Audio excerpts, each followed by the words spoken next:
Okay, we are on the record. Welcome everybody. It's about 1:35 on Wednesday, August 19th. This is Group 2 Rulemaking Stakeholder Working Group. This is the fourth meeting of this group. And my goal is for it to be the last meeting of this group. And I don't mean that condescending. I just think we're to the point where we need to make some decisions today, or try to make some decisions which we're not going to be totally in agreement on things. I understand that, and then move on. And we'll, depending on how things go, we'll notice a rule, and then we'll start this process all over in formal rulemaking. So fun begins again. So because we're on the record, as I start off with every meeting, I need to do introductions on the record for the people that want to listen in later on when this audio is posted to our website. So with that said, this is Bruce Loft, Director of the Auto Industry Division. Matt Heap, Auto Industry Division. Tammy McCoy, CADA. Y.E. Scott, your Attorney General's office. John Shenden, former dealer and member of the Motor Vehicle Dealer Board. Jerry Boot, Power Sports Dealers. Matt Osborne, represent consumers. Michael Dommermuth on behalf of CADA. Martin McKenney, Auto Industry Division.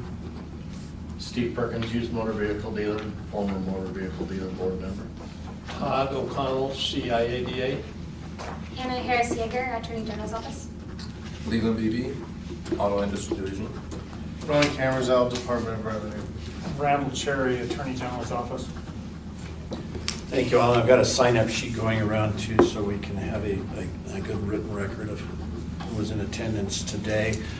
I know that Mr. Weinkoop is not going to be here, Mr. McKinnon is not going to be here, and our member from the Better Business Bureau, Mr. Doyle is not going to be here, but he did send a comment, and Martin, at some point in time, you can read that comment, because I think it does have a little bit of some nexus to what we're talking. Well, I know it does. It's the nexus to what we're talking about. So when we get to that point, I sent out the agenda late yesterday. Obviously, we're in a normal board meeting yesterday, and I apologize I didn't get this out until last night. And if it wasn't for Arlene, I would have totally spaced it out.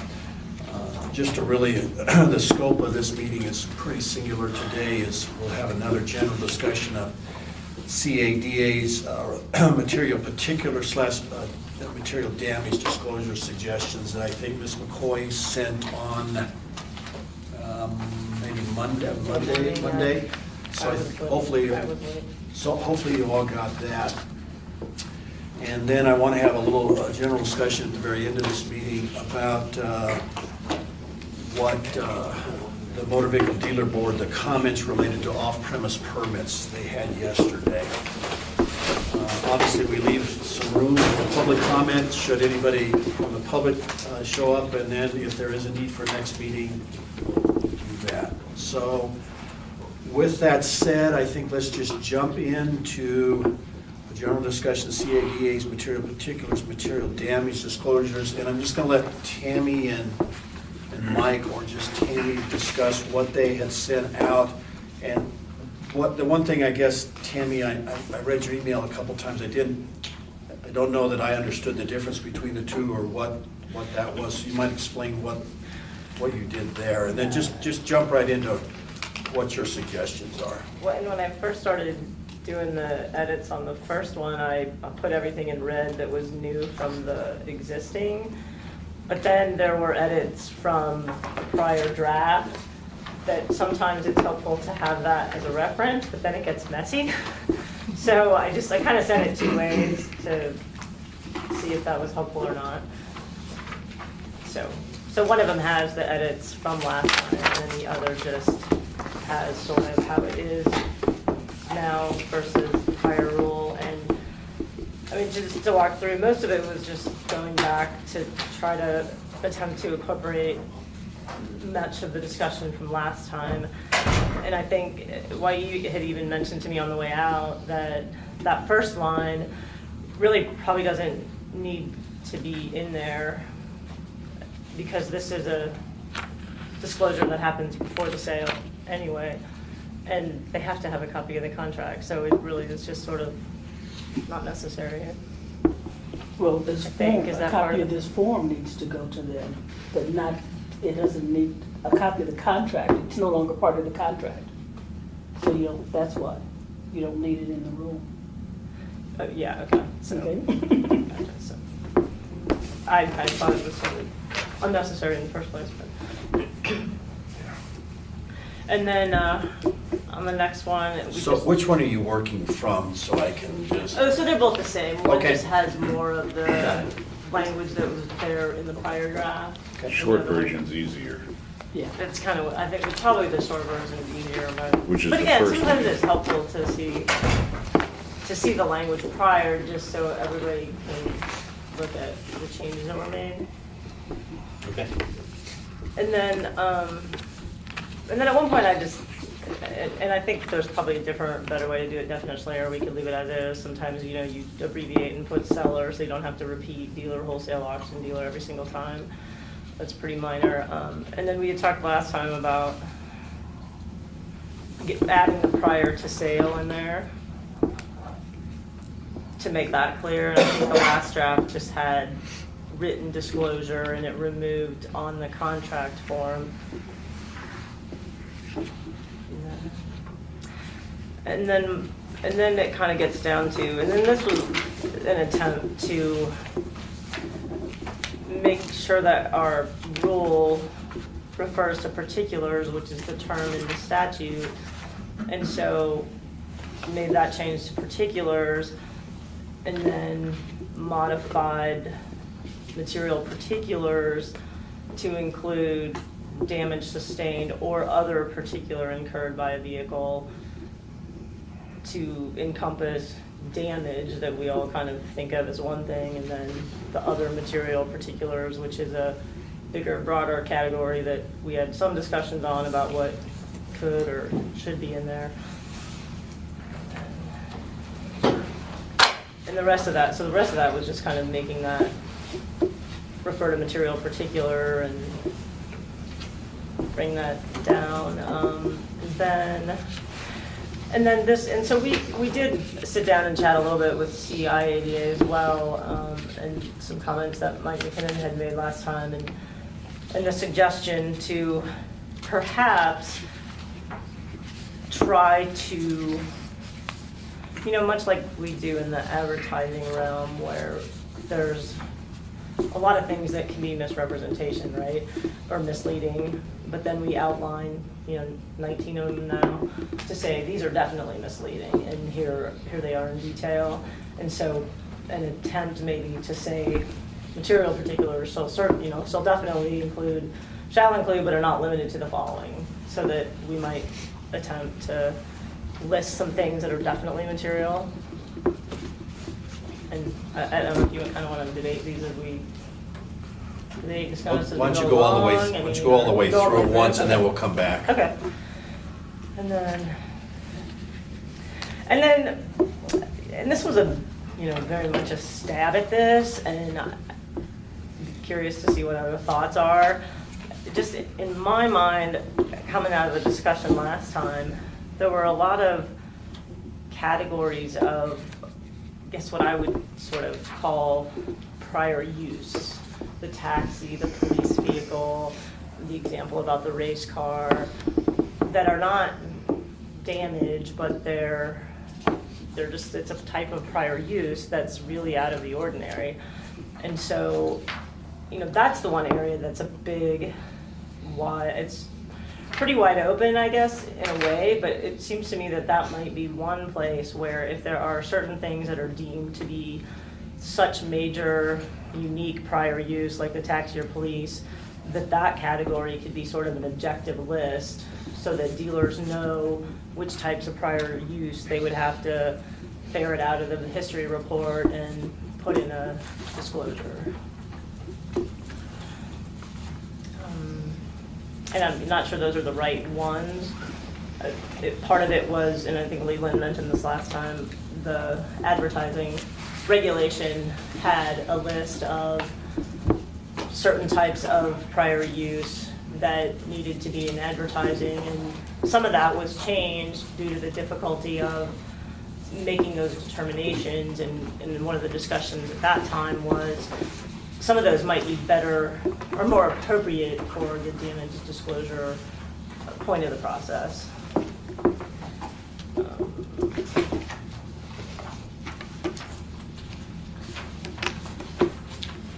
And then the material, and so then just changing damage in particular, so that's consistent throughout and shall not include the following. And the one change there was just, we had a bunch of discussion last time about recalls really potentially being the same on used and new in terms of being excluded here. I'm sure we'll discuss that further. And then the statement that the plaintiff's attorneys had provided on the as-is and making sure that that's stated in the rule. And then the other items were kind of new thoughts, I guess, for discussion, consideration. And that is the mechanical repair, general maintenance item on a used vehicle that is not disclosed. Well, everybody can read it, but I guess the purpose is, a lot of the, I think, controversies in this area erupt when something goes wrong right after, but the dealer, or I think one of the examples brought up was something goes wrong right after, but it was repaired. So did the dealer intentionally not disclose it, or was it just that was the repair just done poorly or incorrectly?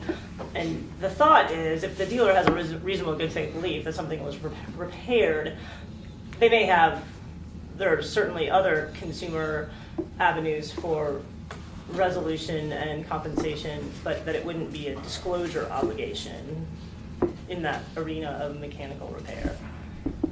And then the other was just attempting to make a clarification as to whether, and of course, our opinion on it is that if the dealer includes the history report and has it initialed, that would suffice for the disclosure obligation. But one way or another, it would be nice to have that clarified as to whether that is sufficient or not, or whether things have to be put on a separate form. So that was kind of a recap of that. So let's have some comments on that. We'll come back, and Tammy, Mike can jump in, and Todd, if you were involved in this too. Martin, you want to read, before we go any farther, read what the Better Business Bureau said, just one time, just so you know what the beat is. I do. This morning at 10 a.m. I got an email from Sean Doyle. He's the gentleman who's been here on a prior occasion or two representing the BBB. I have this email. I printed it out. I can show anybody who wants to see it or report it to you. The pertinent part he talked about is as follows: that he read through the proposals of CADA suggestions, and I'm going to use his terms, and I definitely like the inclusions aspect that has been put together. I am hesitant to be supportive of the exclusions only because that sets a really firm precedent that would take no small effort to remedy if, say, in the future, some serious complaints come in regarding recalled cars, even though manufacturer-specific repairs were made, and it becomes evident that something actually should be considered and in quotations, material particulate. I can certainly pass around his email if anyone wants to see it. If you need me to reread. So it appears like he is supportive of everything but the exclusions, and his exclusions are really, what he's saying there is around the recall issue. Yes, that's mine. Obviously, I can't. Can't speak for him. I can just show you exactly what he sent to me, and you're welcome to hand that out. But I would agree with your statement. Okay. All right. Open for discussion. You want to clarify what I don't quite understand what he's saying on the recalls. Why don't I give you his email? I can read it again. Well, tell us in your words, what is he saying? I get the feeling he's concerned that if repairs are made, pursuant to a recall, and they're not disclosed, but it turns out in hindsight, something maybe ancillary or somewhat related or tangential pops up in that vehicle because of the repairs. Maybe it should have been disclosed in the beginning. That some of the repaired recalls may be material to a buyer, even though they were repaired. Yeah, but there's a record of that on every manufacturer has on every new vehicle, on recalls, which have been completed and which have not been completed. Now you can say, well, the technician that did it didn't do it properly. Well, the corporation is leaving it, the technicians have to be trained a certain level in order to do recalls. That's a requirement of the companies that I've been involved with. And then they will pay the warranty cost to have that recall done, and they will mark that it was done on a certain date by a certain dealer. So that's how the process works, and that information is available to any customer. We used to attach it to every customer's repair order. It's called a VIP in Chrysler's case, and it would show any outstanding, if there were any, or when it was completed on any recalls. So it's not something that is secretive or not available, or, you know, and you could speculate, well, what if somebody didn't do something correct and there was an ancillary, well, you know. It's conjecture. He doesn't want to make the commitment that he's going to back it and support it in case something happens down the road. Then he can say, well, I didn't, you know. I'm careful to say it. I've not spoken to him. I just got that at 10 a.m. I don't want to stand in his shoes, so to speak. But the email's making its way around, and you're welcome to see what he wrote. For me to extrapolate would be foolish. It's a little sensitive. I mean, recalls are a little sensitive right now for every manufacturer, anybody involved in it, just because there's been so much play on it. You know, hopefully that's all going to settle down and get back to whatever normal is. But there will always be recalls. There will always be a list that are available to any consumer that wants to see by VIN number, by those manufacturers on what's been complete and what has not been complete, and when. So again, no secrets. And, you know, if dealers routinely attach that list when somebody gets a car repaired, what's the harm in attaching that list to the sale documents? Well, you wouldn't necessarily, if you're selling a used vehicle and you don't represent that product, you wouldn't have that. You only have that data. I'm sure there's federal websites that customers can go to if Yeah, they're well, interested. now there is actually one federal database that has all the recall information available to anyone, consumer or dealer. But I don't think it to- shows particular cars that were repaired. It just shows it was a It shows recall. open and closed. It does. It does. For each Yeah. VIN So number? you could, Each if I'm VIN. selling, And it's VIN- Safercar.gov. It's VIN number level. if I'm a Chrysler dealer and I'm selling a Chevrolet truck, I don't have that data. So, I mean, I guess, Well, how would the consumer get it if You could go to a Chevrolet dealer if you wanted to and get it, well, no, now they can get it on the I website. said, you can get it on the website. that it's completed. Yeah. Yes. Oh, well, then they can get And it on that the just, website. that just came out last spring, actually. Okay. Yep. www.safercar.gov. You can go in and plug in any VIN number and it will tell you of any open recalls. And if they're done, it won't, to my knowledge, it doesn't show you that they were done, but it just shows 0 as open recalls. So, Right. I mean, I interpret that as being, well, here's the manufacturer, here's the recall that they have on it. Some dealer performs that recall, and it turns out later that that recall wasn't satisfactory, and so then a consumer under a material particular can say, gosh, I should have had knowledge of, that's hard to, I should have had knowledge of that recall, and I make the decision if the manufacturer had provided for the right fix or not. Well, if the dealer knows about it, if the dealer doesn't know about it, there's no violation, right? Right, But if it's they the- know about it, what's the harm in telling them about Yeah, I mean, to me, there's certainly no harm. We, as a practice, my store, we've contracted with a service to manage all these recalls, and they're, what is it gonna be, 64 million vehicles this year, a record number of recalls. It's hard to keep up with, because they change daily. Well, and not, when people hear the word recall, all they think of is safety. And that's major. not necessarily true. A recall does not mean it's a safety issue.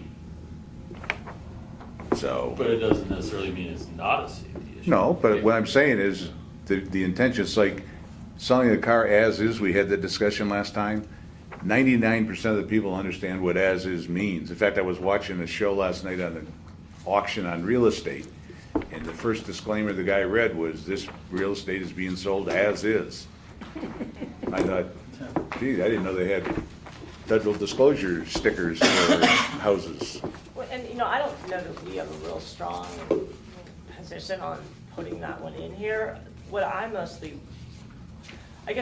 mostly after in the initial draft was, there's prior repairs, which could be years and years of service on a car. And and making a distinction between a prior mechanical repair and a recall, so we're clear what bucket a recall fits into, whether it's considered a prior mechanical repair or whether it's not, and it's something that should be excluded or put in as a material particular. I guess I just don't know if you apply the definition in speding. It's hard to categorically exclude all these categories because you're trying to guess what the reasonable buyer would do. And I just don't know if you can say that under no circumstances could a recall never be a material particular. I just don't think. Well, I think what we're- A repaired recall. Correct. Yeah. Okay. I mean, and Matt, I think the purpose is is to try to give dealers some clarity as to what their obligations are under this regulation and spending. I mean, that's why Tammy and I worked on trying to add some clarity with inclusions and exclusions as to, to give dealers a bright line rather than just send them out into the sea without any guidance at all as to what they should be doing. We're trying to create a roadmap for dealers here. And so that's what we're trying to do. Obviously speding is out there, it's the rule, it's the law of the land, but this regulation will hopefully add some clarity to that big ambiguous standard that we have.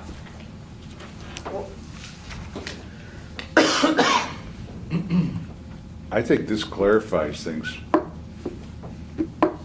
very So well. is there a consensus on recalls then? Or what is kind of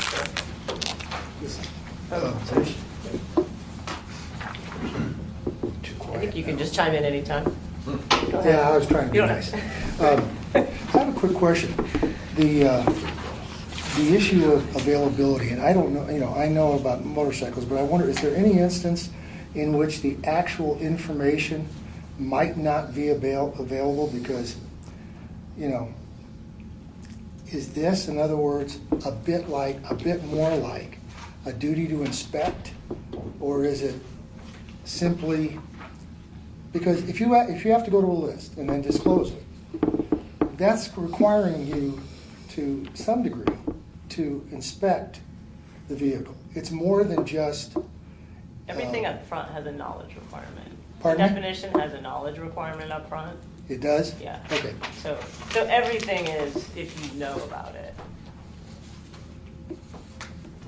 That's good enough. Thank you. Which is the same as it is now. That's not any different. Oh, no one but itself. I missed it. Sorry. I had a couple of questions. Thank you. Where it says frame or unibody damage, the argument that mostly what I see is say, well, it didn't I looked at it didn't have any frame damage. But it's been disclosed as being frame damage at some point in time. Okay, so if it's been disclosed as having, I don't care if it's frame damage the time you're selling it, you still have to disclose it.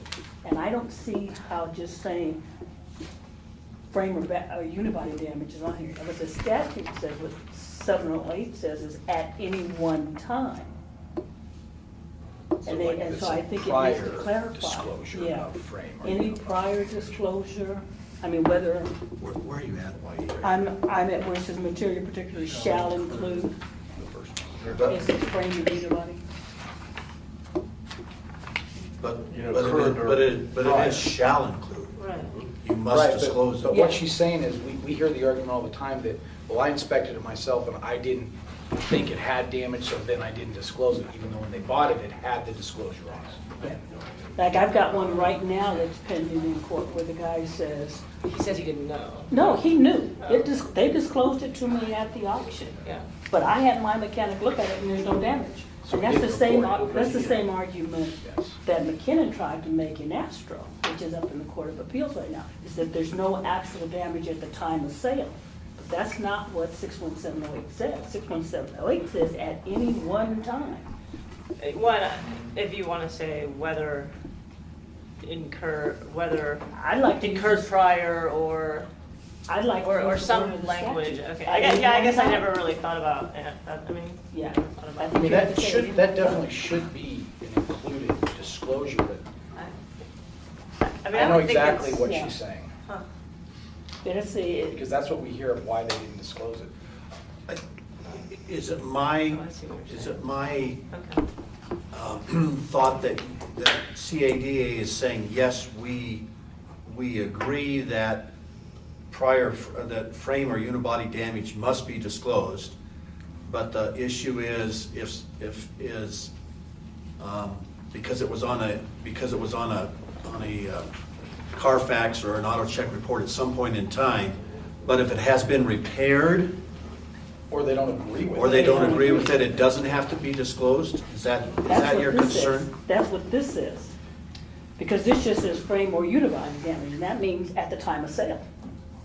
Okay. Okay. You could probably make both arguments, but it's a good point, so it should be clear. I understand Yeah, what it you're should be saying. clear. I don't know that that's the Good point. intent of what you put in, That but was that's not what they the argue to us intent. when they don't disclose. So I it's would funny say because we previous actually. or current Yeah. would get it. Okay? And that way they can say, well, if it was disclosed to them and I don't see it, that doesn't mean it wasn't there. So I'd say previous And or if you just current. add to it, it probably will help clarify it. Yeah, but that's a huge issue because you can buy a car without any disclosures at an auction, detail it, take it to the other auction, and they'll say, and have it go through a certified program, and they'll say, well, it has frame damage. So the dealer goes, okay, fine. They take it back to the original auction. The auction says absolutely not, no frame. You can take it to a third party and they say no frame. And so that's where the dealers get in the trick bag, because why do you need to disclose a car that really doesn't have frame based on expert opinion? Just because a $10 mechanic at an auction saw something that he thought was frame. So that's where this whole That's where the- concept kind of breaks down. Where problem with- lies.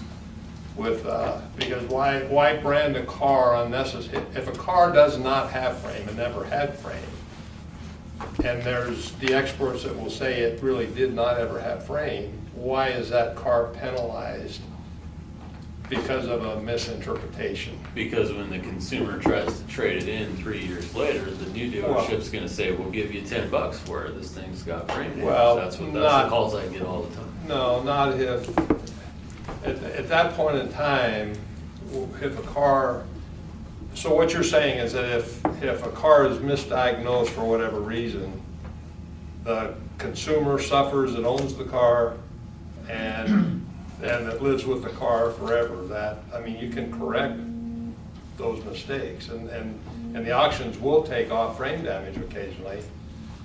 And I mean, years ago, they had the case with the BMW. They said it had frame, had it inspected, went back to the auction in California, they took it off, but it still possibly could show up someplace on a history report. So where is the consumer harm in But that scenario? the consumer has, or should have, the right to say, okay, if it's been declared as frame damage before, and you're saying it's not frame damage, let me go have it checked. Let me Right. decide whether or not I want to buy it. Right. But if you decide that it's not, and you don't give that consumer that chance, 4 years later, that consumer takes it in and it says frame damage, they're gonna get less money for that car. Right, but what I'm saying, and I'm not saying that it shouldn't necessarily be disclosed, but I'm saying the way all of the wording is the dealer is saying, I have to disclose salvage, frame damage, flood, whatever. So when the car comes and is inspected and it doesn't have it and never did have it, the dealer doesn't read the fine print of the statute that says if it was ever announced, even by mistake, I have to announce it. That's my point, and I don't think we can solve that here, but that's, to YE's point, that's what happens when they argue that it doesn't have frame. I mean, it never had frame. I understand that, I see it all the time, but that's the argument that, with the cases that I get, it's always the argument, well, I had it inspected, there's no actual damage. And I'm not gonna tell the consumer something and not make the sale simply because the auction house was wrong. Yeah. Now, there's a difference between frame and repaired frame also. I mean, if it actually had frame and was repaired, obviously that needs to be announced. And there's a lot of ambiguity in what frame damage is. I mean, you can get differing experts to say that's within tolerance or that's outside tolerance. But I think the intent of this is any sort of frame issue ought to be disclosed, even if it's still within tolerance. Well, and Todd, this was actually an attempt to incorporate some of the items that you guys had in your Right. original. No, I was more addressing YE's point Oh, as to about what. the Yeah, difference I mean, of opinion, right, Right. yeah. I think you go as to back. what happens, I'm sorry, Mr. Zoll, about what happens Yeah, no. in the real world when a dealer's in the process of buying and selling a car. Todd and I see your point 100%, but I think you gotta go back to what Matt said too, is do you punish the car, do you punish the consumer? And there is if a consumer, if there was frame damage, either there was frame damage or it was repaired to absolute expert standards, okay? When the consumer buys the car and pays top dollar for the car, and 2 years later goes and trades it, tries to trade it to a dealership or two dealerships, and that dealership says, no, we're not giving you, even though it's perfect shape, we're not giving you top dollar trade-in because this is what it says, then the consumer has diminished value that they didn't have any knowledge of. Yeah, no, I agree. And in your case, I think if I was a dealer in that position, I would do a written disclosure that says this car was in fact, announced as having frame damage. In our opinion, it doesn't. And our expert says it doesn't. You have a report that backs that up. What about just adding Yeah, words like But announced? for the car dealers in the room here, that disclosure is not gonna bring full value to the car. I mean, even if you have a stack of, which is neither here nor there, but my point was mainly to YE's what happens in the. Okay, my next point was where it says material particulars relating to prior vehicle use shall only include the following. I'm always leery of always or onlys. Why do we say only include? And again, that's sort of the, I guess, topic for discussion, but the area of, I mean, there's one thing to have damage or something wrong with the vehicle, but when we get into the area of, okay, now we're gonna look at the category of different types of use or types of owners, like rentals or police or government, that is an area to me that if a dealer's gonna have an obligation in that realm, it should be an objective list that we let them know ahead of time. Because otherwise, I mean, there's a list of 90 different state title brands from everywhere that have different types of uses associated with them. And which ones of those have to be specifically disclosed? And if there are some that are, just like the advertising regulation had chosen 4 or 5 types to list, although to your point, that's not exclusive because we still have the broad category of misleading, but just in my mind, could the area of prior use be one that we can define which types of use are so major that dealers must disclose ahead of time? Yeah, to me, Is it possible? I there's don't know. consumer abuse on vehicles more times than you're gonna get a daily rental car that's been abused. You know, when you take a normal trade-in from a customer and they have abused their car, you have no knowledge of any of that stuff until after you bring it in, where most daily rental cars are leased by the manufacturer to the daily rental company, and the daily rental company has certain requirements on changing fluids, maintaining the car, and so on, and then after X number of miles, the vehicle comes back to the manufacturer and goes through an auction. So, you know, here we got daily rental down that we've got to disclose, and they are probably better maintained than a lot of the consumer cars that we get in on trade. Well, my only concern was with the word only. Right, I no, think and, it's like- right. Because it just says material particulars shall include. But I guess. Then you got other. You know, in my mind, that, well, actually, that was sort of a question for the group, like what other ones should be, what other ones are missing? Because I guess when I sat around last time, and a lot of the enforcement folks in the room were saying, well, rental should be in there and this should be in there. If you guys generally would look at some of those categories as material, then let's put it in a list so dealers know about it. That doesn't go to the whether it should be only or not, but if there's things that you guys think for sure should be a type of prior use that dealers should disclose, let's put it in the list. And, you know, ideally, I would like us to have that list be specifically defined and be an exclusive list. I mean, maybe, and again, that's probably not anything everybody's gonna agree on, but, like, you know, is use. Well, I thought the Yeah. list, you pretty much covered most of them that's gonna be of any real importance. I didn't think you need any other, but I just had a question about only. The next group says material particulars shall not include, and I agree with him based on study, it should say may not include. Not shall not, but may not. Because Well, it's in the mind of the reasonable consumer. And I go back to the objective of passing this rule, at least from our position, is not to have a big, broad material in the mind of the consumer. It's to put a definition that outlines what our statute says and to change the definition that is, and that was announced in speding and now is big, broad, and encompasses anything and everything. So, I mean, that's our purpose with this, and there's probably fundamentally different viewpoints on that. But, and we had pretty exhaustively discussed that list last time, but that was the intent there. And I agree, may doesn't accomplish what shall does. I mean, that undermines the purpose of what we're trying to accomplish here. But when you're talking about exclusions, you know, I may have some real concerns about a type of car that somebody else may not have. And that's why it says the mind of a reasonable consumer. I think you're But especially when again, you talk this is about a disclosure obligation, though. I mean, dealers need to have a rule that tells them what has to be disclosed up front.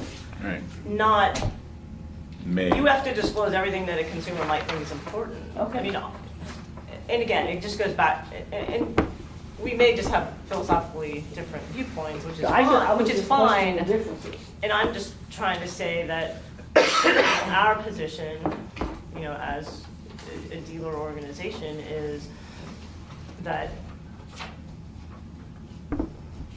the purpose of drafting a rule to define material particulars is to try to come up with something that's fairly objective. I mean, not 100%, and there's some things that we're not going to be able to outline in here, but to leave it so big and broad that anything that any consumer thinks is material is Well, if you're gonna take out the recall, I think you're probably okay with this yeah, list of exclusions. and I really don't have a problem with it. We Yeah. advise our dealers to include recalls right now. My next point is in the statement by the dealer, wholesaler, or auction dealers, where you already define that as seller. So you should say Oh, statement sorry, by the yeah. seller. You're right. Okay. Yeah, I took that from the there. And at the end of that, where it says, as is statement shall be construed consistent with, and then it cites the statute, I would prefer not to see a statute cited in there that's not our statute. Oh, is it? That was from their That's the uniform, draft, yeah, right? but that's the Uniform Commercial Code, and I would rather just say Oh. shall be construed consistent with the And then- Uniform Commercial Code, or the Oh, UCC. okay. I'm okay Not, with not that. the statute itself, okay? Yeah, I'm okay. And that, other than that, and you know, a couple of typos, I thought it was perfectly well done. So just say the uniform Yeah. Commercial. Commercial code. Yeah.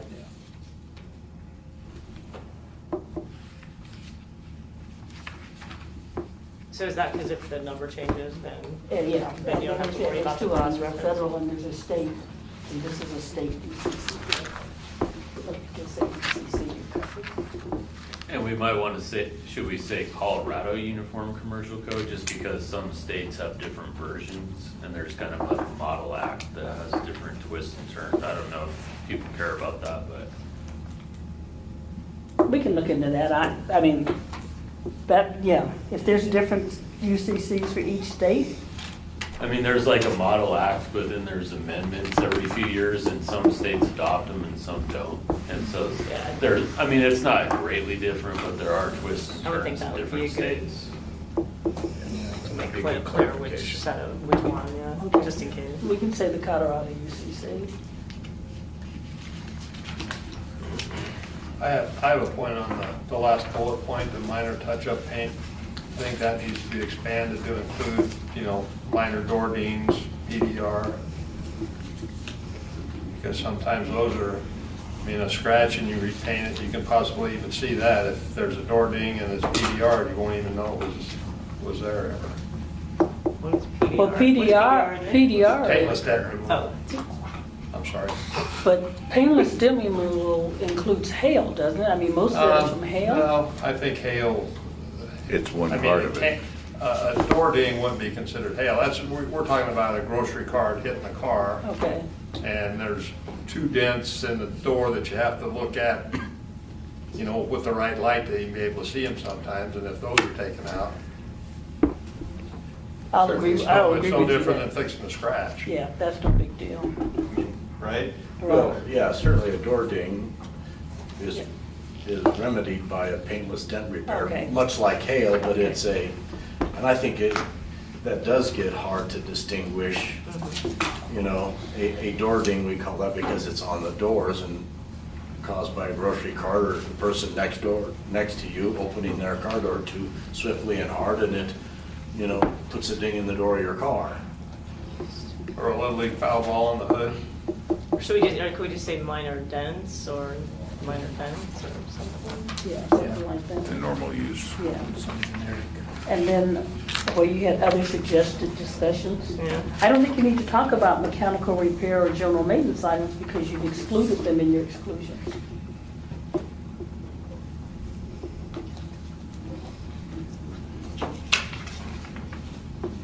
She's excluded completed ones. Right? Well, and I guess the point there was,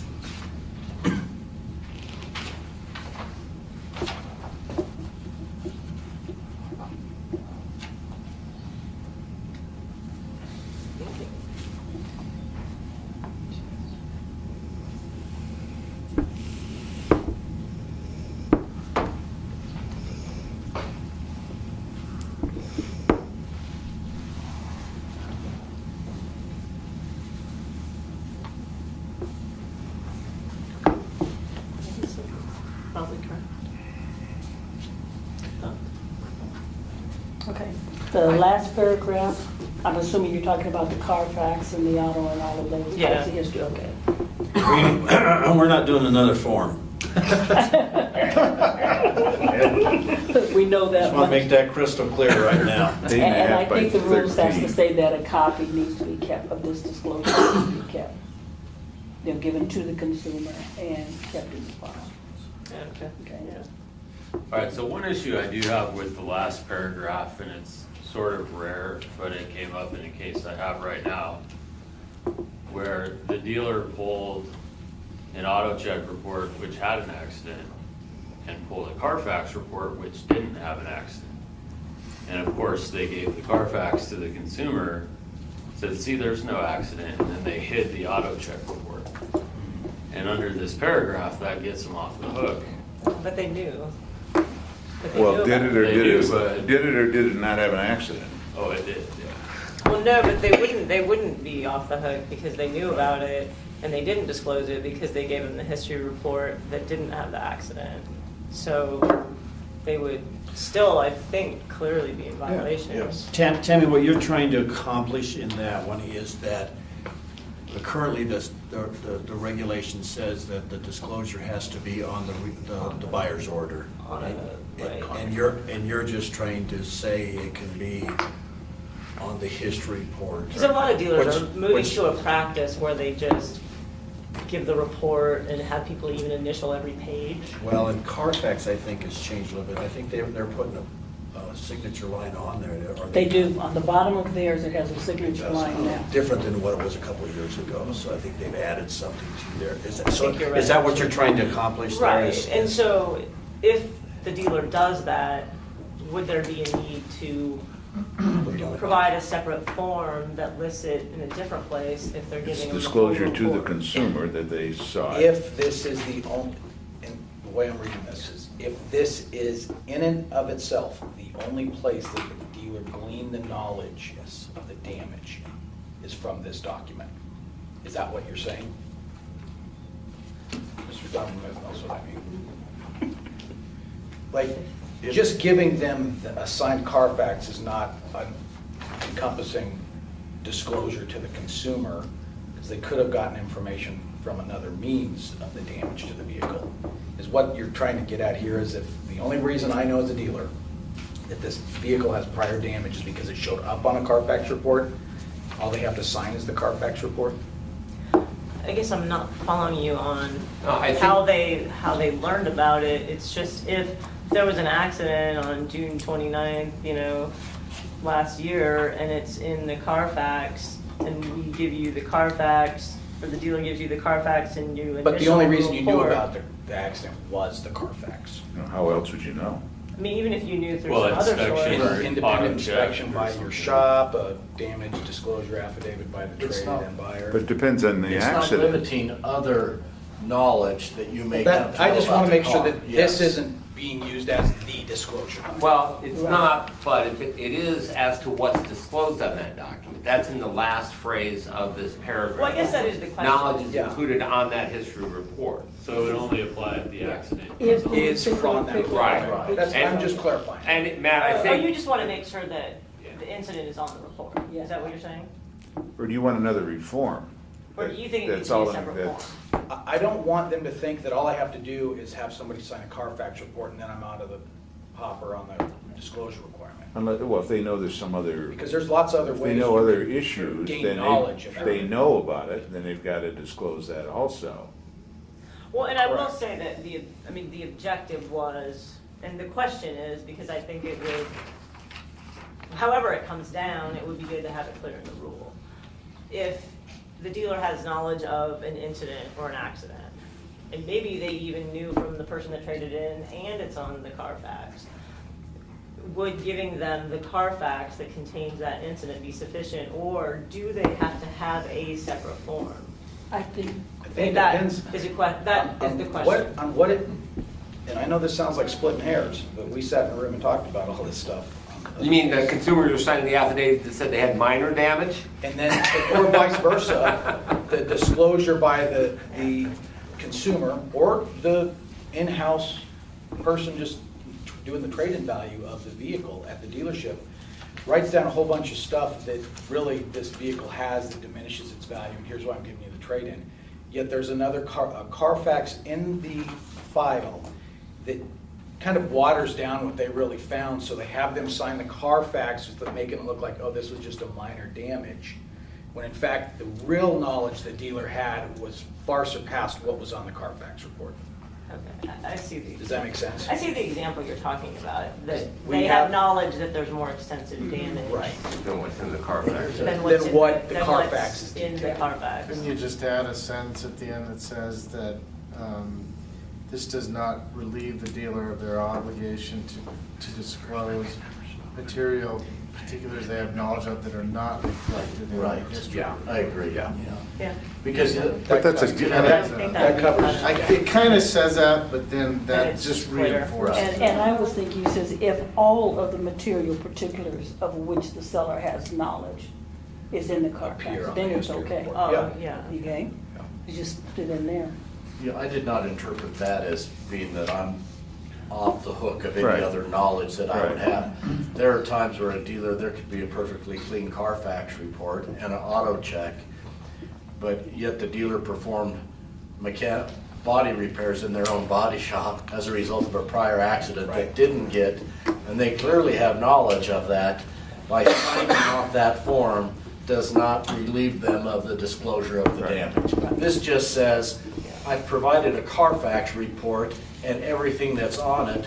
It said that there was an accident 5 years ago, which we have no knowledge of, and here you go. Which would make your example more clear too. but- Yeah. Well, the other thing you gotta remember is the average car on the road today is 11 and a half years old. The average, that means there's some that are twice that. And if an accident took place 7, 8 years ago, just because of the normal wear and tear in a car, it's tough to tell when you bring a car in and inspect it to see, a difference in paint color or whatever that you would normally see when you inspect a vehicle. Yeah, I don't think this should be limiting any other knowledge, that this gets you Right. off the disclosure. I just want to make sure that we word it so that it doesn't Well, appear yeah, that I all I have like to it. do is do this and I'm good for everything. No,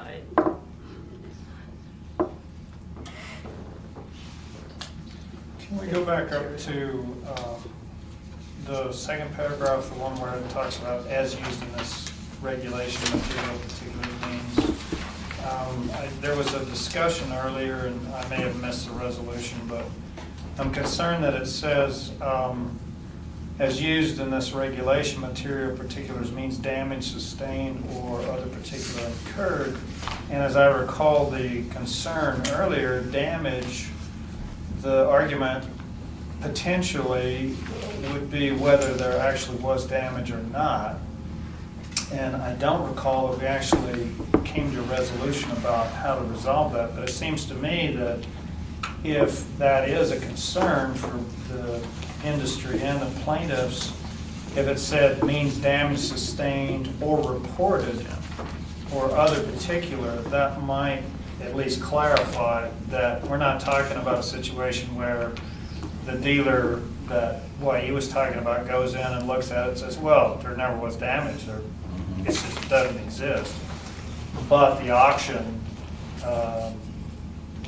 auctioneer said that it did exist. I mean, if you had that or reported, then you've resolved that question. You're not going to have litigation about it.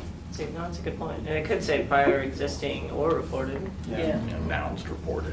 Yeah. Yeah, but if it's a bad report, Well, I'm and I'm not, not trying to, when it's identified as frame damage, it's announced as frame damage, and then a subsequent seller tries to say, well, I looked at it and I don't agree with them. Well, you bought it under a diminished sale item where it was reported, doesn't eliminate, but reported, just like Matt, what you do in trying to correct people's damaged credit report, there was no fault of theirs and it wasn't theirs. Any owner of a car, consumer or dealer, if it's unsubstantiated, it's just reported, but it was a mistake, that shouldn't bind somebody Right. under a disclosure. I'm sorry.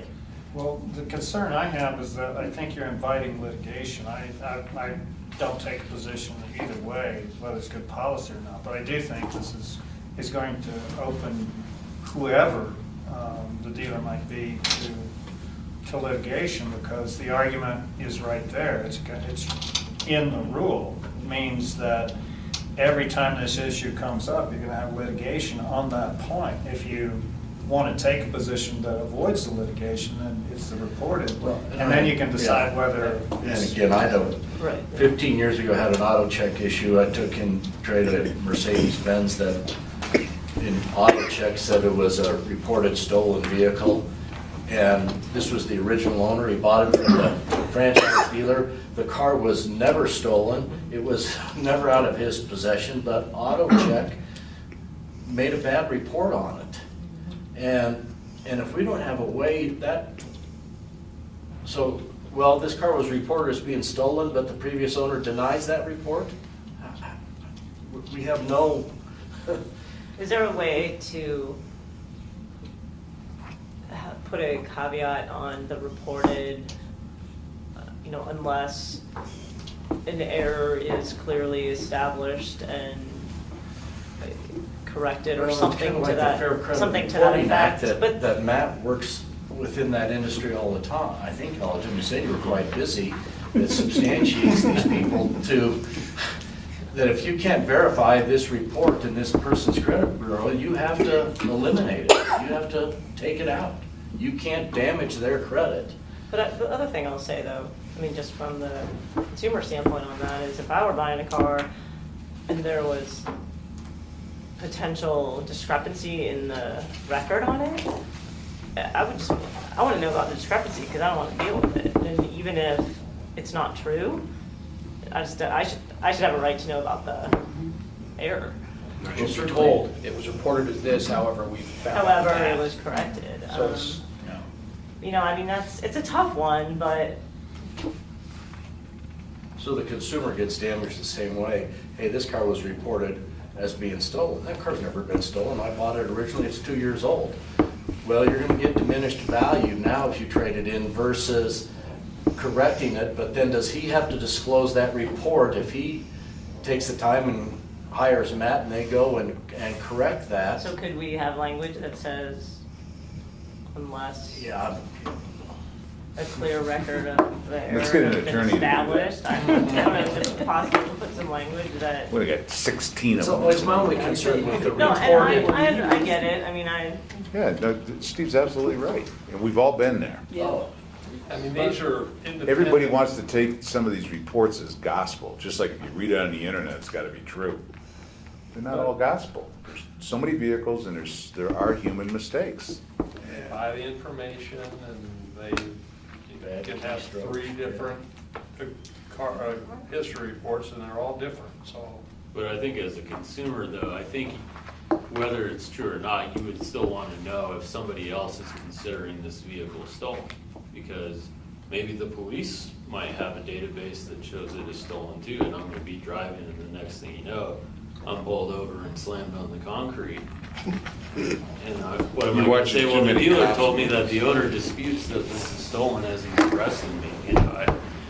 I think the consumer would want to know about it one way or the other. And I agree with that, and I also think that as a matter of good policy, if we're writing a regulation to avoid litigation, let's have the conversation at the dealership, not in a courtroom a year later. It seems to me that, I'm sympathetic to your concern very much, but, if I were you, I'd rather have that fight there before you Right. have a deal. Right. Then, you'll have to hire great attorneys like over in the corner to We're here to fight make it sure out. that these guys This don't have corner, a job. too. yeah. I've actually gotten calls from consumers who have wanted me to sue Carfax because there's bad information reported on their car, and they cannot get value out of it when they want to trade it in. I get those calls. I've gotten 2 or 3 of those calls in the last couple of years to say, hey, there's bad information on my Carfax, it's ruining the value of my car, what can I do? I understand Carfax has more flexibility now in terms of removing information on bad information on their reports, but I have gotten those calls, so, and I will send it to you because I'm not interested in it. So, do you all think that we can have a caveat related to? So Randall, what are you suggesting? I was simply suggesting that it says on the second line after means damage sustained or reported or other particular incurred. And you still have the knowledge requirement, so I don't see it as a huge problem, and it's on the fly, obviously, there may be. Are you suggesting a language change, or are you just poking holes in what we've done? Just So you're plaintiff's attorney. a language change. I think that given the conversation Yeah. that I heard earlier, it just seems to me that might be an easy solution for, at least to nail it down, so you don't have to litigate that later, that one issue about, well, what is damage and was it ever there? If there was no damage, then I don't have to report it.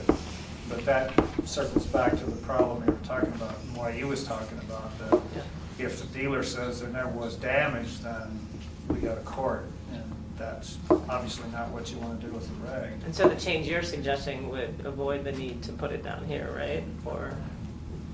Or do you think? Because wouldn't or that does it be need to be- announced or reported for any of that Right, subcategory right. down So is there? is that what you're saying, though? That language change would alleviate the need to add in language down below on material damage to say that it's prior or current? Yeah, Okay. if the lawyers in the room agree, then wouldn't that be American? He's gonna say that box Every again. lawyer. I'm so thick I can't even follow what you're doing. Would you read it to me so I can follow what you're suggesting, Randall? Sure. As used in this regulation, material particulars means damage sustained or reported or other particular incurred by a vehicle, comma. Sustained or reported. Okay, yeah, I'm following you there. I think that's a good idea. Well, and then the additional suggestion was, should that be, should that definition also reflect the delineation on prior or existing? Yeah, and you wouldn't need it there. Down below. Then you wouldn't need it down below.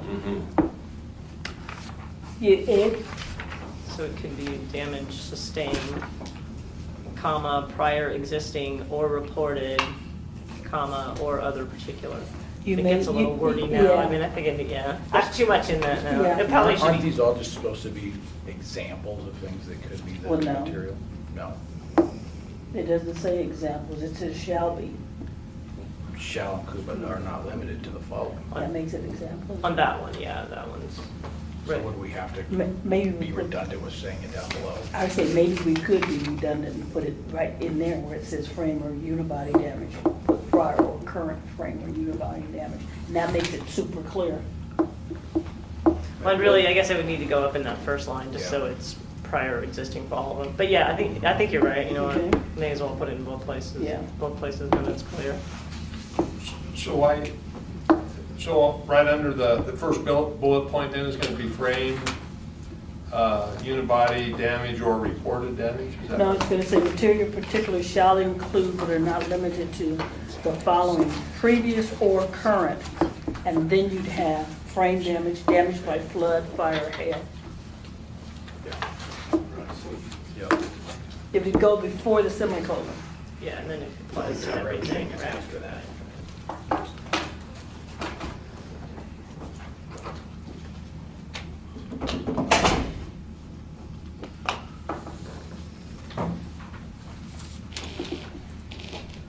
How close are we To needing a Two.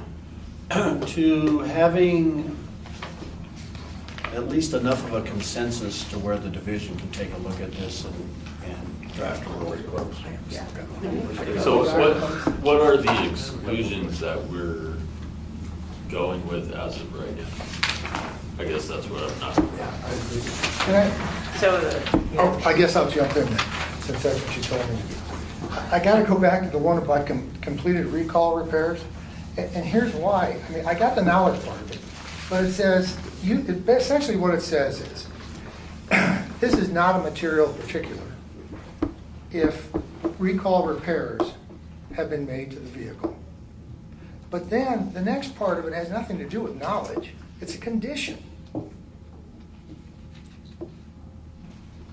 It confuses me well, because, because up above, material particulars, that definition applies throughout the whole rule.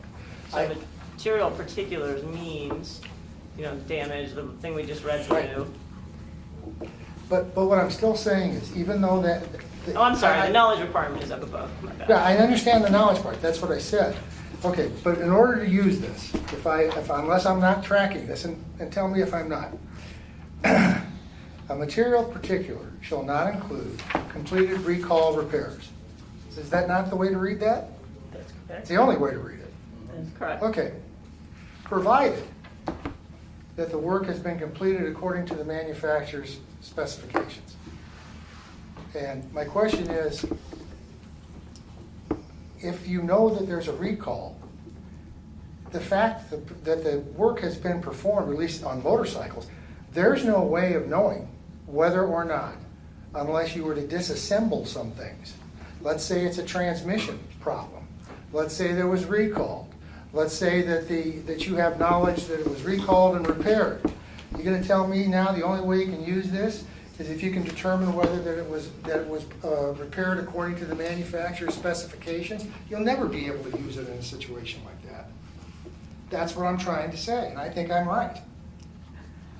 The purpose of that, well, one is, I think, are we taking that part out? Did Yeah. we agree Ask that our we're agent. taking I that think out? we agree. What do you think? I think we're gonna take that out. We all agreed to take that out. Yeah. Did you agree to take it out and I missed it?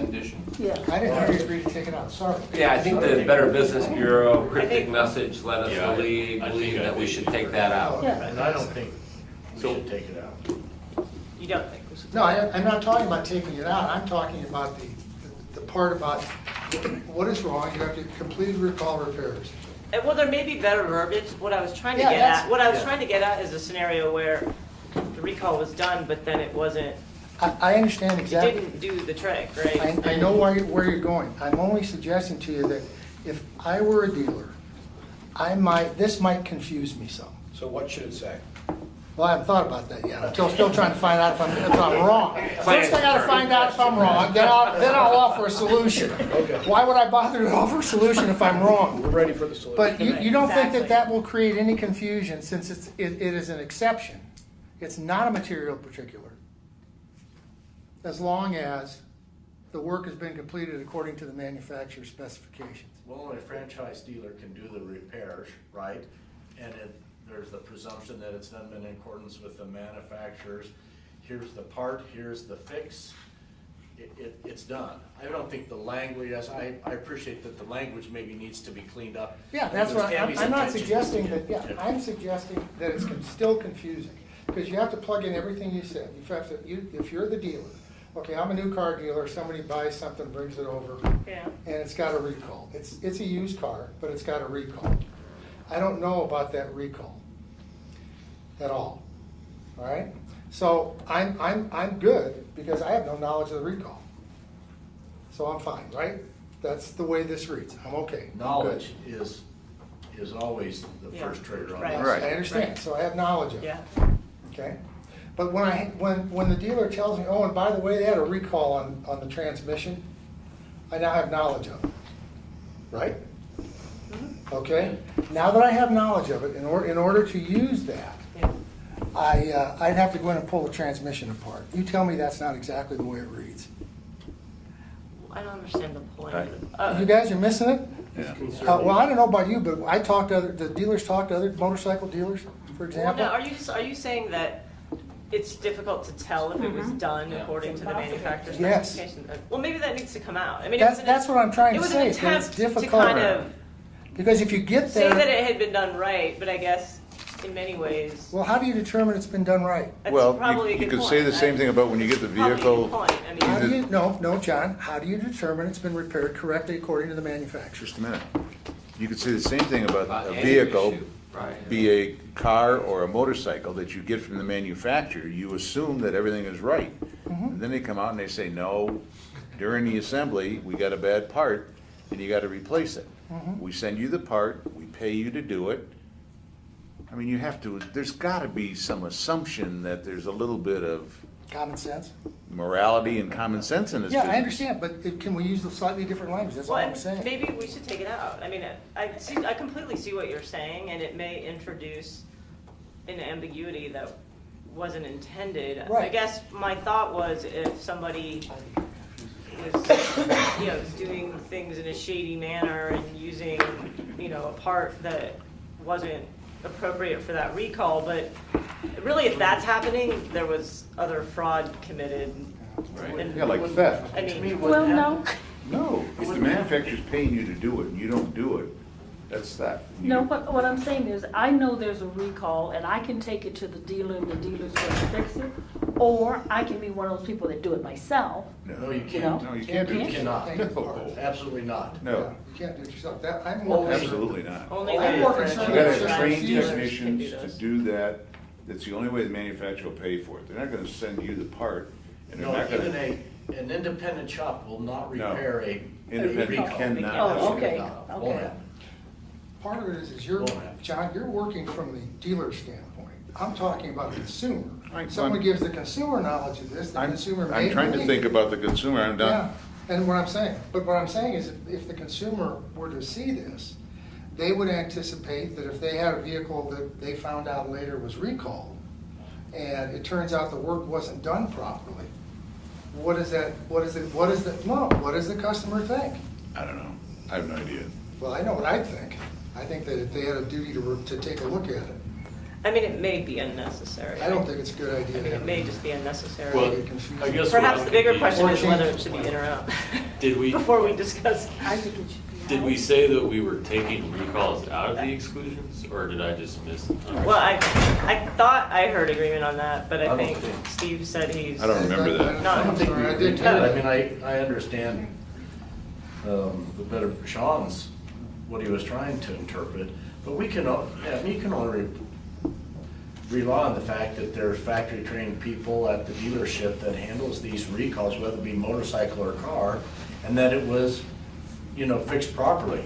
I buy a used motorcycle, I bring it into one of your shops, and the guy says, oh, I see that this already had its recall fixed. Okay, Who has the Right. burden to determine if it's fixed properly? that's, Who has the? Well, the who has burden? manufacturer paid for it, so, and sent the part. Mhm. So they're saying that a trained technician, because they know who the technicians are, and we sent the part, we have to assume that the dealer did it correctly. You have to assume that. Why would I have to assume it if I don't have to write it this way? How about if we make. No, I'm serious. Why would I have to, now you're throwing assumptions in. We're trying to get away, John. I think it could easily come out. I do. I think it ought to either come out or find a different way to express the I mean, thought. rework the it. part about manufacturer specifications, I think could come out without really any impact. and I But then back to the question of whether it should be in the exclusions or not. Steve, I want to know why you think it should not be in, it should be in the exclusions. Well, because there's 64 million vehicles Recalls. recalled this year. Yeah. And they're all being fixed according to the National Highway Transportation Safety Administration and the manufacturer. It's a non-issue. And there's so many of them anymore. And that's one of the things I want to get back to here. You made an indication that a recall, you indicated earlier that a recall can be something other than a safety item. Right. I thought by definition, a recall was a safety item. You could have a technical service bulletin, you would know better than me, that says, oh, the radio's not working, but it's not really a recall. It's not a recall per se. Sometimes they'll have a block of recall on cars built from here to here, and we know that some of the parts were not good, so you take it in for an inspection, and it doesn't have to replace. It's not a safety item on this car, but it is on this But car. it does, but I'm not talking about safety. There is a recall, not a safety item, period. That's my understanding. They That's don't, my they don't categorize safety or non-safety. Yeah, no, Oh, I they don't don't. think. I haven't heard of it being, now maybe some Right? manufacturers do, I don't Did know. that most Okay. closely But- recently. Yes, I did look at it, and if you go to the NHTSA website, there is a discussion of safety versus non-safety recalls. And there is a general category of, these are safety-related recalls. So they But do there's still cate- recalls. Yes. So they do categorize them? Yeah. Every Yes. single If you recall? go to the Well- NHTSA site, Would they categorize them? I don't know, Tammy, but they do differentiate between safety and non-safety They for do. some reason on the Okay. NHTSA website. Oh, okay. So I guess what I'm just not following is how can we say that a safety recall could never be a material particular? Because the repair has been it's been completed. repaired. But as a consumer, I would still want to know that. And Steve, my point is because this is a list that's exclusion, it says Right. it shall not be, I Right. think we should take recalls off of there and leave it up in the air depending on each particular recall. Right, because there's some recalls that are not a big deal from a consumer perspective, but there are some that may be. And if it's had the same issue recalled several times, But this says it shall not, that means not You don't everything. have, you don't have it recalled several times. A recall is a recall. It may not be fixed the first time, but well, yeah, that's what I mean. I mean, because I do lemon law cases, and I've seen dealerships try to repair a car 6 times, and it still doesn't work, you know? and it's but like, that may not be a I don't recall know. item either. Yeah.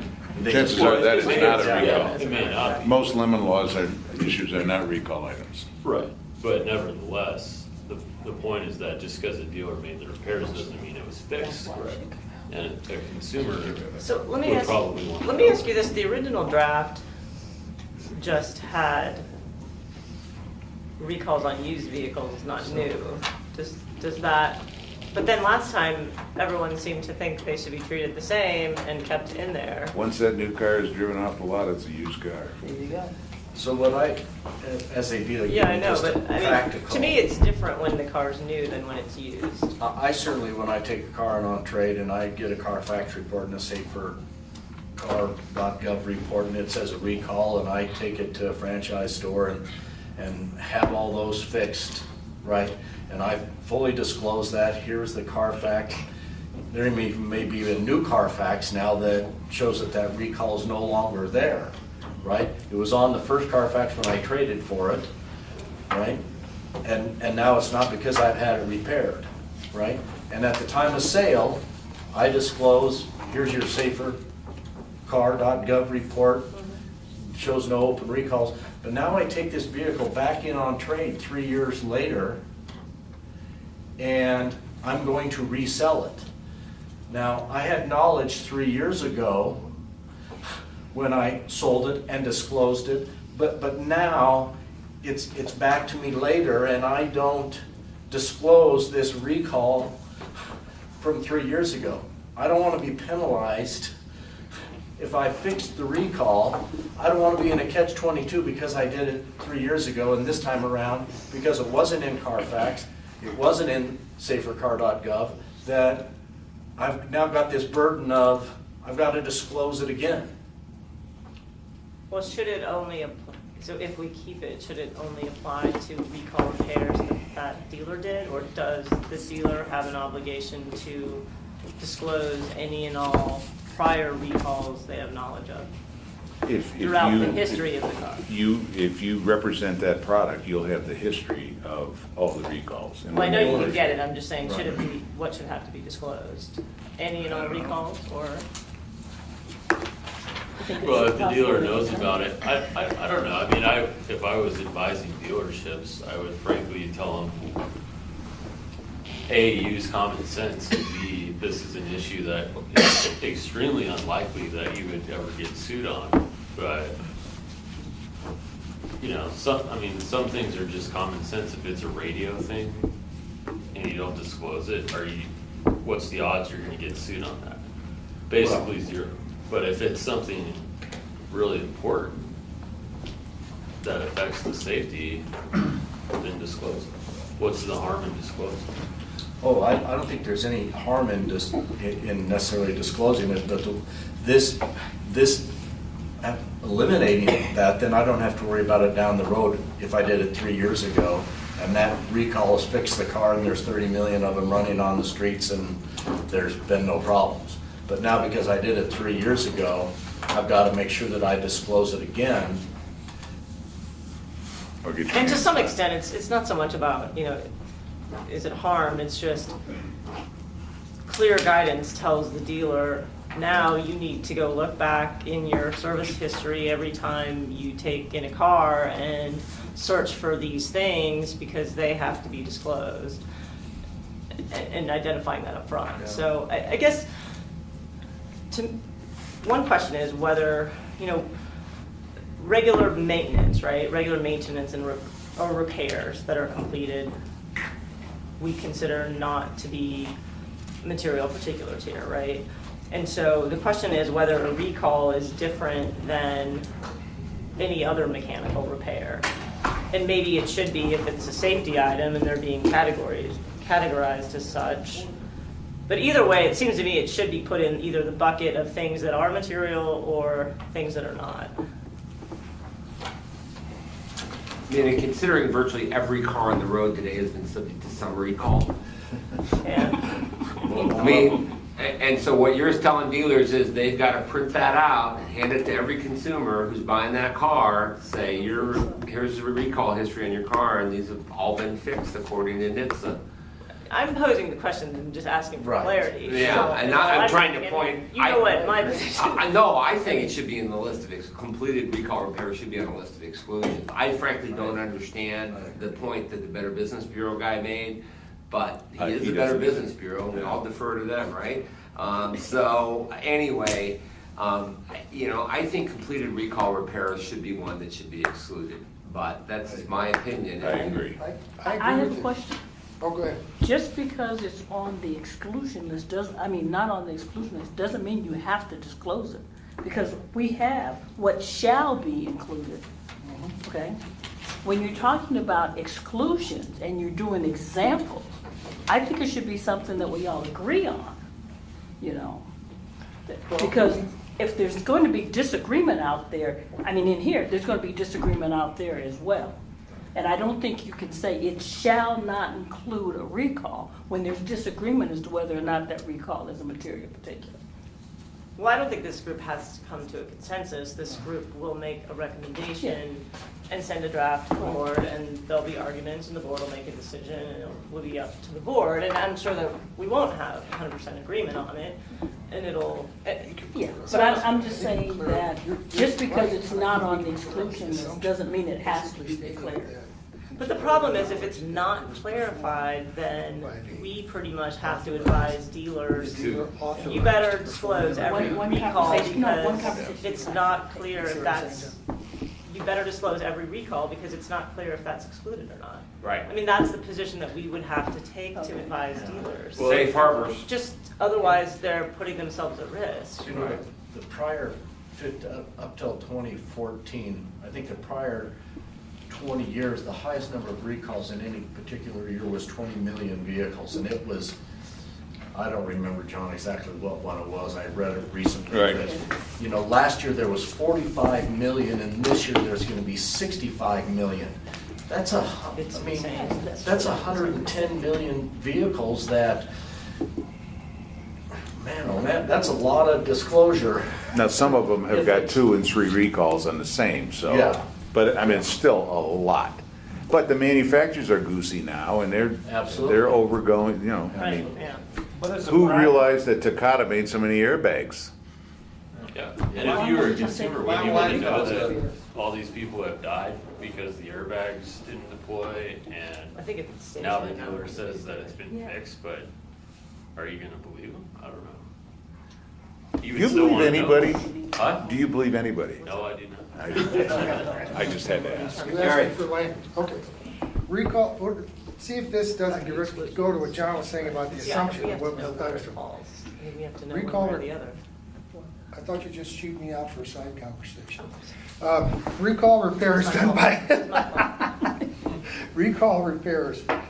But they need to be recall repairs done by a franchised motor vehicle dealer authorized to perform the recall repairs. They're the only ones that can do it anyway. Yeah. No. What I'm saying is, that gets away from that they're repaired correctly. You need to only know, because it is true, but if it's done by a dealer, we do have to have and make the assumption that it's done properly. But if you put that language is, the fact that it was done by a franchise dealer authorized to perform it, we get rid of all this stuff about whether it was performed correctly or not. Okay. I think that would be. Now you guys I get think it? that would be fine. Take out the word Jeez. franchise, because they're not franchise, they're authorized. Let me, Oh, yeah.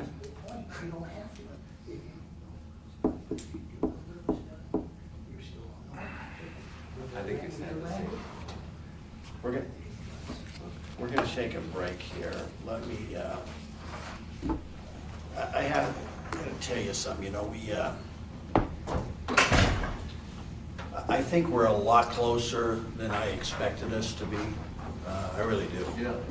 A lot closer than I expected this to be. Let me make sure that, I want to read something to you from Maine and how this discussion today and last time is, we're trying to balance the scale between consumer protection and what's fundamentally fair to dealers. And in the division's standpoint, if we're going to make an error, we're always going to make an error on the side of the consumer. I mean, that's just kind of what we do. We read to you what Maine did. This is their law. And so, and I'm not saying that this is a good thing at all, okay? We gotta remember it's Maine. As I said, it's Maine. Yeah, no, I just wanted This to is their reiterate. law. This is not their regulation. This is their law. They go through A, B, C, D, and so on and so forth, and talk about written disclosure statements, all of those kinds of things. But you get down to number C in their law, which is section 1475. We're talking about mechanical stuff, you know, whether, I mean, that's been the big rub here for dealers sort of challenging the division. Is always been, lately it's been on the mechanical side of things. A statement identifying any and all mechanical defects known to the dealer at the time of sale must be disclosed. Any and all mechanical defects must be disclosed. So what is a dealer gonna do in Maine? Because of that statute. They're They're not gonna do an They're inspection. not gonna, they're gonna say their shop only look at the safety-related items and don't look at anything else. right. Well, that's what they say here too. Well, I understand. That's what they say when I sue them. All I'm trying to point out is how strict on this issue the state of Maine is, and John says it is Maine. And I read that, I thought, oh my God. Well, I think it's Well, only isn't that the law? mechanical. That's the law here. No, there's other stuff in here, but the mechanical part, I'm thinking, oh my God. That's stupid to me. Well, Yeah, but and Steve, that's you're sort right. of why I pointed it out. Yeah. You're right. I mean, They're gonna it- do, Well, I'm So, really confused because I feel like that is how we would expect a dealer to well, disclose here. a mechanical defect could be, I mean, I suppose you'd have to go back in and see if they have defined what mechanical defect is. Oh, and the definition. The definition after, but it's, when I read that, I thought, they have to disclose every single thing. I mean, Yeah, there is a, that they have knowledge of. but isn't that how you would apply it right now here? No, Well, what would be the difference? we're getting the crap beat out of us Material? when we try to apply it that Or way. because it's not, oh, it doesn't have the material part? No, the mechanical I mean, is the issue. Mechanical's the issue. I mean, if the car's not running correctly, if we tried to take that to the board, oh my God, that's what they're says, they have to. Yeah, I- Yeah, but that's. My point is exactly what your point is. I think, how in How the could we world? do that? Well, Well, but that is- you know, we have this material particular statute that we're faced with, but I talked about, and I apologize about not being here at the last meeting, where there are other states that have statutory provisions that Tammy did the research on that says, as a dealer, and this is with knowledge, that car can have up to $3,000 worth of material particulars that I don't have to tell you about, and it's a brand new car. And I would say that as a car gets older, if we were trying to go and change statute, that number should be ratcheted up, right? We adopt what other states have said, there's this $3,000 threshold, and so we have a ratchet effect, a stepladder effect, so if it's a 10-year-old car, it can have up to $7,000 worth of material particulars that we call today, that we have knowledge of, that we don't have to disclose. Was that I think we out? got a pretty good head start. And actually, that was my point, that's actually what my point is in pointing out this. Yeah. Is that this is much more workable, Absolutely. much more workable. Okay, let and me, protects the consumer. I think that on this particular issue, in my opinion, we're done. And here's what here's what I'm gonna say. What I'm gonna ask Tammy to do is, since she has got this drafted and made some notes, is to send the division sort of the final thing as your, now, this is gonna sound real condescending. It is going to sound that way, and it is not meant to be that way, okay? Under the current way that we do rulemaking, and it is working so well, okay, that these stakeholder groups get input. I mean, that's the division, that's the department policy. You form a stakeholder group to get input. I think we're pretty close on this, and I don't think we have 100% consensus. Don't think we ever will, okay? But we're pretty close. So what I'm saying and trying to say it in not a condescending manner, because I don't want it to sound that way, we're gonna get the input, and in 2 or 3 weeks, the way the policy reads, 2, 3, 4 weeks, whenever we get to it, the agency notices the rule. That's the division. The division notices the rule, okay? And the board at that point in time has no input yet, okay?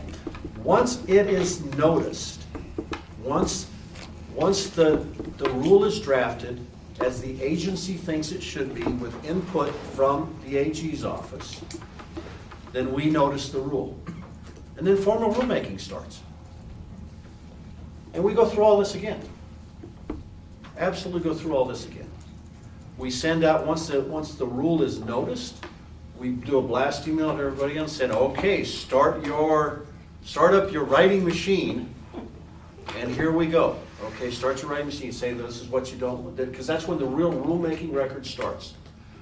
The minute that it's noticed, that's the first part of the rulemaking record.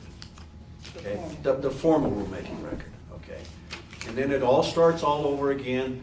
The board gets noticed, the board gets noticed that the rule was noticed. Here it is, and we start putting together the formal rulemaking record. With this is all part of it too, but it's the formal after that, and it all starts again, and eventually it gets to that public hearing thing. And then at public hearing, anyone in this room can speak, all of those kinds of things. This is what we like, this is what we don't like, and the board makes a determination at that point in time what changes they want to make, and they have some other alternatives. I just think that from the division standpoint, we're ready to get the final input, and we're ready to take a deep breath of a week or two, and we'll notice a rule. And it'll be, believe me, because I think we are much farther than I expected. I think it'll be pretty close. But it may not be exactly every point that somebody thinks, but I think it'll be pretty close to this. But you're further ahead than you were a month ago. We're further ahead than we were a month ago, and we're further ahead on this particular issue than I thought we would ever get. I really do think that. That's good. So what I'd like to do now is give everybody a chance to take a break. Give everybody a chance to think about it, see if anybody wants to come back and say a final word on this. But then I want to get into a brief discussion about off-premise. Okay, so let's take 10 minutes. Okay, back on the record, 325. Based upon my diatribe right before we took a break, does anybody want to make any more comments on these material damage issues? Yes, I have a couple. You have a bunch of them? No, well, I hope not. Okay. Provide, in the first paragraph, provide written disclosure prior to sale. You know, there are some other places in statute or reg, I'm sorry, where it speaks about at the time of the consummation of sale. What does that tell me that I have to do? When do I, at the time I'm delivering the car, at the consummation of sale, or providing written disclosure prior to sale? Prior is the key word there. I mean, is that the word? Yeah, probably. Yeah. Prior to sale means, you know, the date. Sometime during the sales process, During but the prior. versus at Closing.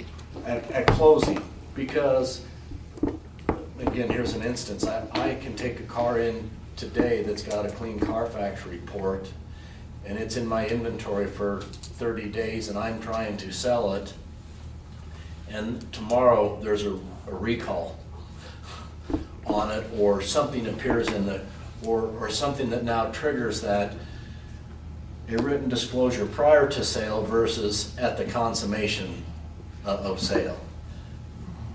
I think when we're doing signing, initialing, a history report and doing all of our disclosures of knowledge at the time the sale is consummated I want to make sure that we understand that distinction.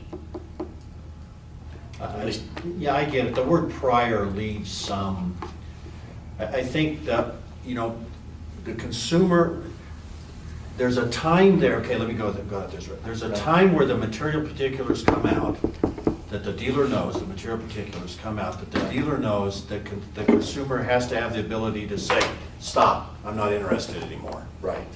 So, would you agree with that? I mean, I think there are some knowns, I think that, through that process, and anymore, most people say, can I see your Carfax or auto check report? Right? And we freely offer those up, but a written disclosure prior to a sale infers that it happens, some written disclosure well before the consummation of it. Yeah.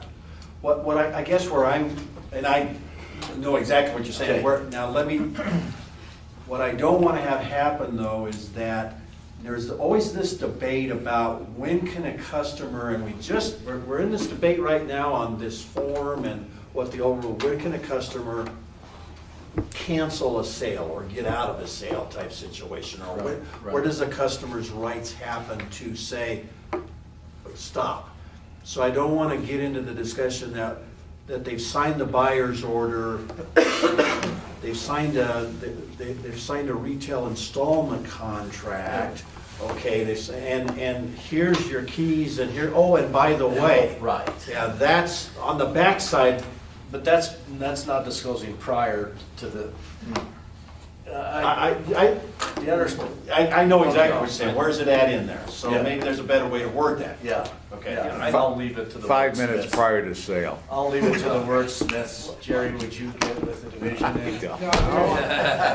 Well, certainly I think you've raised a really salient point, because obviously the dealers are not going to want to be in the ones that are doing things right are not going to want to be in a position where in that 30 days or so that you're talking about, when certain contemplations and processes are going on, new knowledge comes in, and that new knowledge is disparaging to the product, and then they've already given the disclosure, and now are they have to disclose the rest of the story they now know. I mean, I think that would be a deceptive trade practice if they fail to disclose something after the point when they learned it, even if they learned it late, right? Right.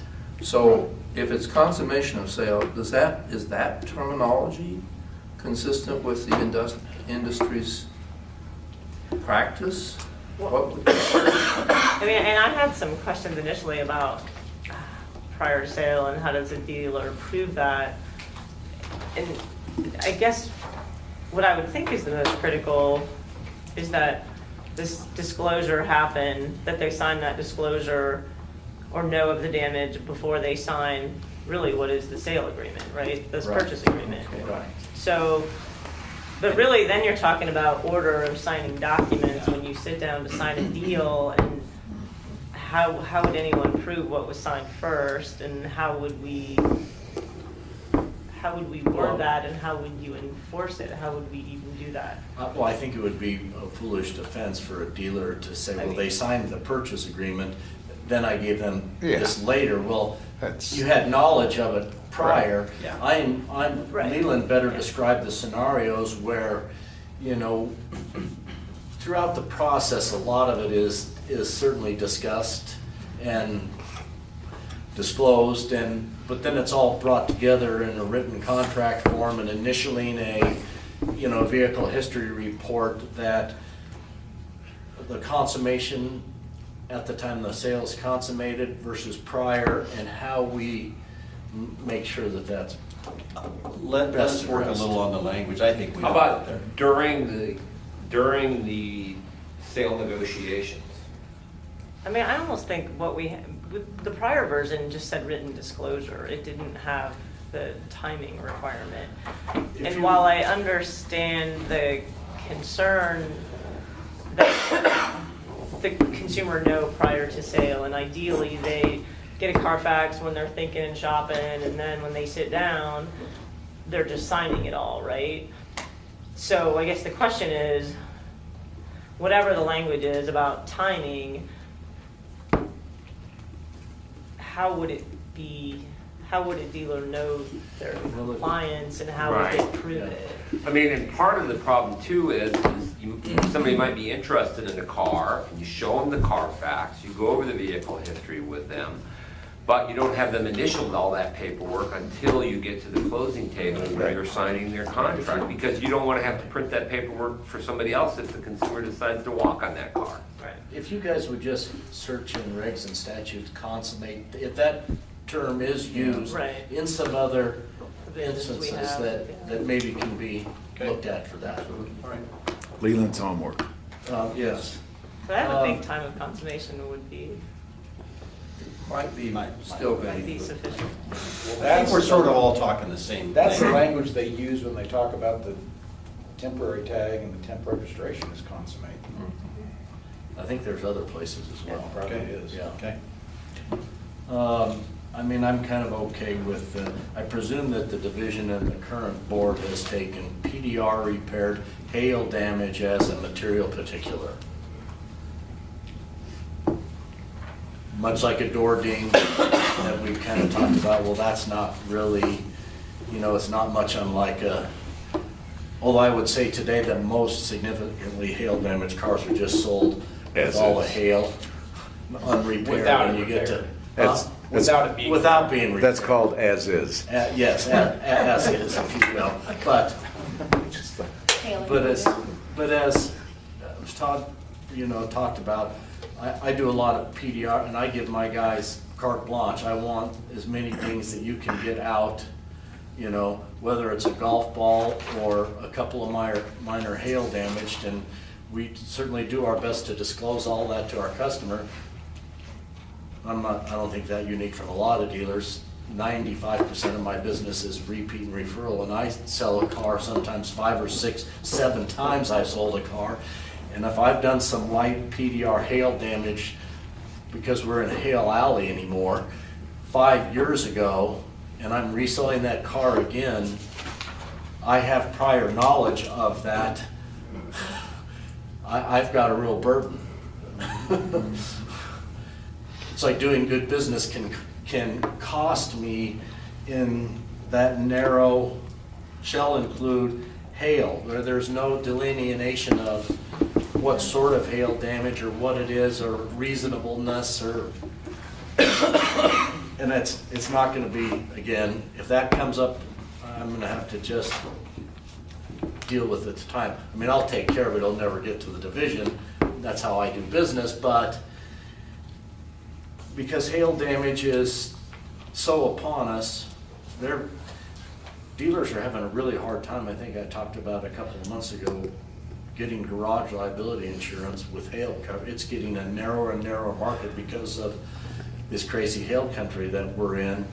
I wish there was better discussion about what sort of hail damage. Some light hail damage that can be fixed by PDR repair. As I also said, PDR dingers starts at factories. Cars are dinged at the factories and they're repaired there, and it's not a material particular that ever comes down the You never know it. road. Yeah. But enough said there. Is everybody good with the vehicles? The inclusion of vehicles? I think for the most part, as Tammy discussed, it's spoken about in advertising, and I think those are good. I know I raised in another context, and I'll raise it again here because I think where it was originally raised was not where it would have to have been. What if this is an ex-military vehicle? Does anyone think that would care? Anyone would care?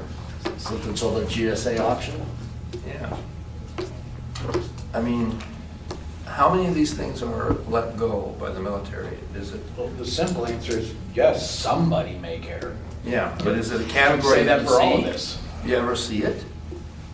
I mean, I don't know enough about what dealers see coming in there. I don't know. Or if you know. I've never, that's never been a question. Okay. If you're buying an army green blazer. Yeah. No, I guess you won't. If it's a green Jeep with a star on it, 1952 Willys, okay. yeah, A Hummer with armor plating is it? That's what I was thinking of. or machine gun. Really, leave the 50 cal on it. Yeah. I mean, I think it's important that we do, again, we're trying to help define, to give us dealers it's not gonna be a perfect bright line ever, but at least something that can give us some. This covers the vast majority Yeah, of it. yeah. And, you know, as I said, I think completed recalls with Jerry's new language that he's crafted is gonna be good, because I do think that recalls are safety, and I trade for a lot of late model vehicles, and I have a huge recall issue, and if I get them done and that government site says that that it's been handled, as a matter, of course, of doing business, but again, it goes back to me selling that car again 3 years ago, and that recall has been wrapped up and done. Am I now subject to a previous knowledge that there was a recall that's a non-issue? It's a non-issue, once it's That's why repaired. I like it being in there. Yeah. And you can prove that it was repaired. And there's been, I think the federal government is gonna give us some guidelines on recalls and disclosures, given the magnitude Yeah. of it, that we don't need to try to reinvent that today and see, because there are some, some of these big players, Enterprise, if there's a recall comes out, they ground all their rental cars and they won't sell a car wholesale or otherwise. Enterprise, period, until it's fixed. And we know that there's some recalls out there that there's no fix for. But these manufacturers, trying to get away from government fines, have run out there with a recall, but we don't have a fix. The manufacturer just kicked the can down the road for all of us dealers. How do we sell this car and not get in trouble? I think that based on the discussion, I'm just talking my personal opinion as the division director, and I will staff this with staff when we write the rule, but I like it being in there with a clear definition, because I just think that once that repair is done correctly to those standards, I gave it to Tim. I just can't see that we could still get somebody coming through and say, well, consumer material particulars, we say, well, okay, then if you really feel that way, go to civil court.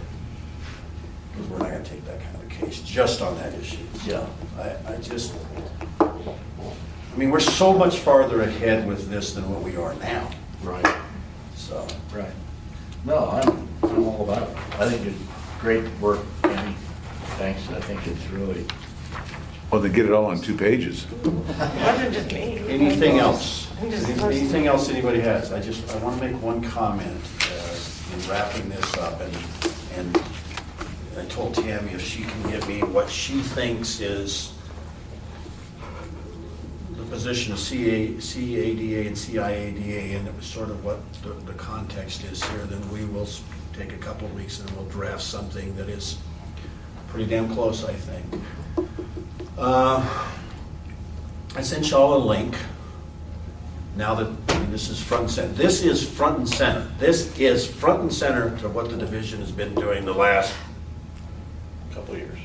I mean, it is just, and I sent you a link on the News 4 story. I hope you all open that link.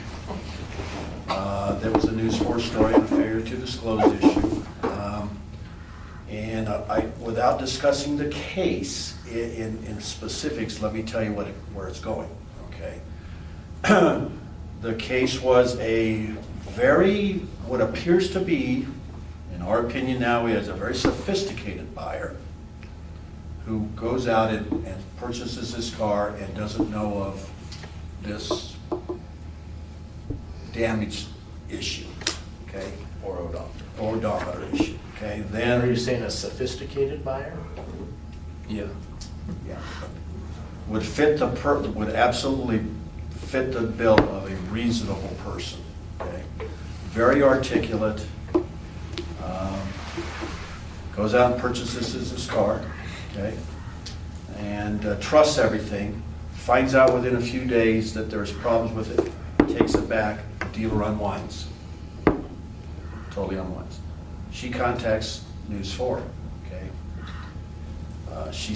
I believe that she, without getting into details, she sees that it's back on their website or something. Dealer totally unwinds, so she's kind of out of the deal. Contacts News 4. News 4 does the undercover thing and finds that the odometer sticker has been removed from the door. Attempt to resell, and News 4 kind of ends the story there and confronts the person, okay? Obviously, we opened an investigation on that, and what happened, in real general terms, what happens is that the person tells the News 4 person, I took it back to the auction, okay?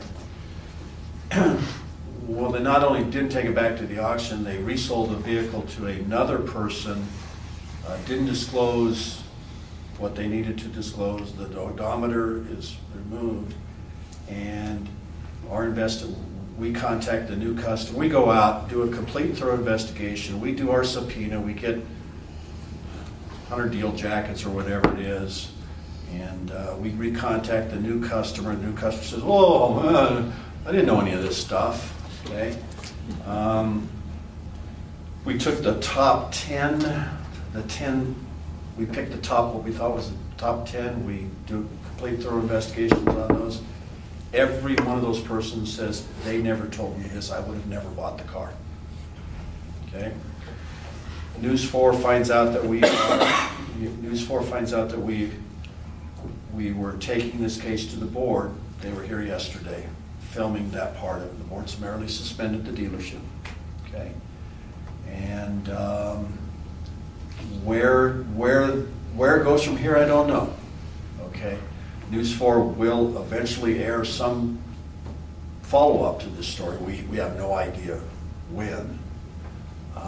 But it is, this is what we are doing at the division, and the media has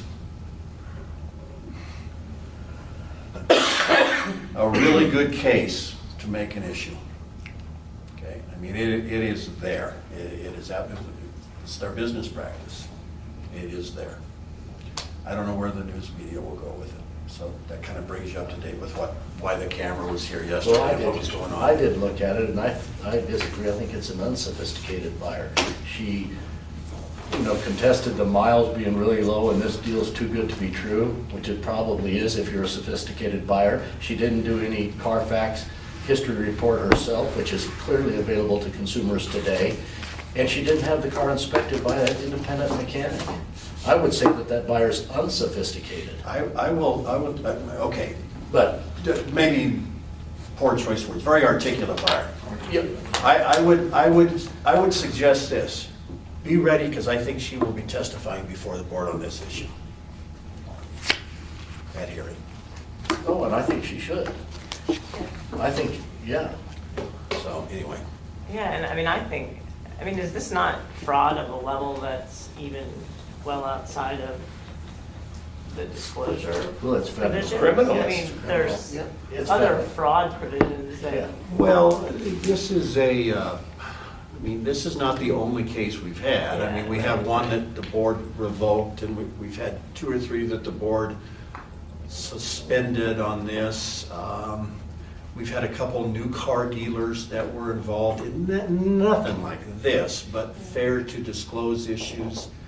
I guess what I'm just saying is this is what we're doing here right now. We are getting tons of complaints on this, and when we pulled, and I know that dealers aren't liking how we're investigating this, and I understand we're under scrutiny of pulling deal jackets and doing subpoenas and all of that, but it's, wow. If they're bad dealers, they gotta It go. is. That's what you gotta do. What we're doing with this this rule clarification, though, would not allow a dealer to do what that dealer was doing. So there, I mean, this doesn't soften what the consumer rights would have been for buying that particular car, right? I mean, No. this is, not at all. I mean, that was just ugly. That's what it was. You could get a lot of them. Well, he's not the first bad dealer, and you guys got big I mean, the shoulders. board summarily suspended 2 dealers yesterday for this business practice. Which one was this one in the news? Was this This one is CMC. CMC, okay. The news were here for CMC. Okay. And he takes the odometer sticker out of the inside of the door jamb and tries to sell it as actual miles again. Twice. Yeah. Once to the reporter and then to Yeah. somebody who actually bought it. And I got a haircut for that meeting, and the camera was set up here, and I was sitting back there. So the timing of us trying, Yeah. Todd, the timing of us trying to make the rule clear is a perfect timing. So there we as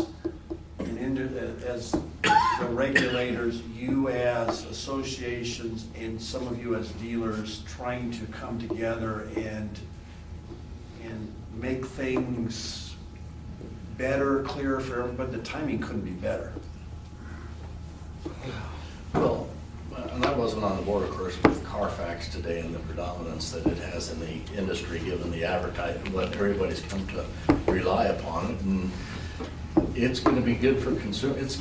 It's ultimately, once we work through all these, it's going to be good for everybody. It's good for the dealer and the consumer. It is. It's a great tool. Well, especially on some of the odometer issues, because when they reprogram the whole car, going back to the history report, maybe the only way that you can get any tracking that something happened to it, because they can reprogram all the redundancy and everything, and that's my understanding now. And like you said, speed in their records, if they pull an auto check in a Carfax and they don't use one and they use the other, that's knowledge. They're dead to rights. Okay. All right, so what I wanted to move forward with was the off-premise permit issue. And what we did yesterday, based upon the suggestion, I believe that came out of this group last time we met, was to kind of poll the board as what the mood of the board is, the current board, on off-premise permits, the current board. And so, and I did not ask for public input at that point in time, or many of those input. I just wanted the board to kind of throw out some examples of what has happened in the past and what the mood of the board was 5 or 6 years ago, and poll the current board of what their mood is. And I stood on a soapbox a little bit on one of the burning issues that is always in my craw, and that is this master consignment agreement. So here's what I took away from what the board said yesterday, and please now jump into what whoever heard that discussion was. But the current board, what I got out of the current board is, yeah, there's some issues out there, but it certainly wasn't quite as big a deal as what I thought it was. Okay, and so my position, I haven't discussed this with staff yet, but my position is sort of that we need to move forward. I still like what CADA, some of the things that CADA did even a couple of years ago about proposing a couple of different levels. I would like to get to that. But, you know, I want to write into the rule that display only does not require a permit. And we've never, at least since I've been here, and I talked to Matt again today, we can't remember where we ever had a position in the last 6 or 8 years that a display only required a permit. Still not our position.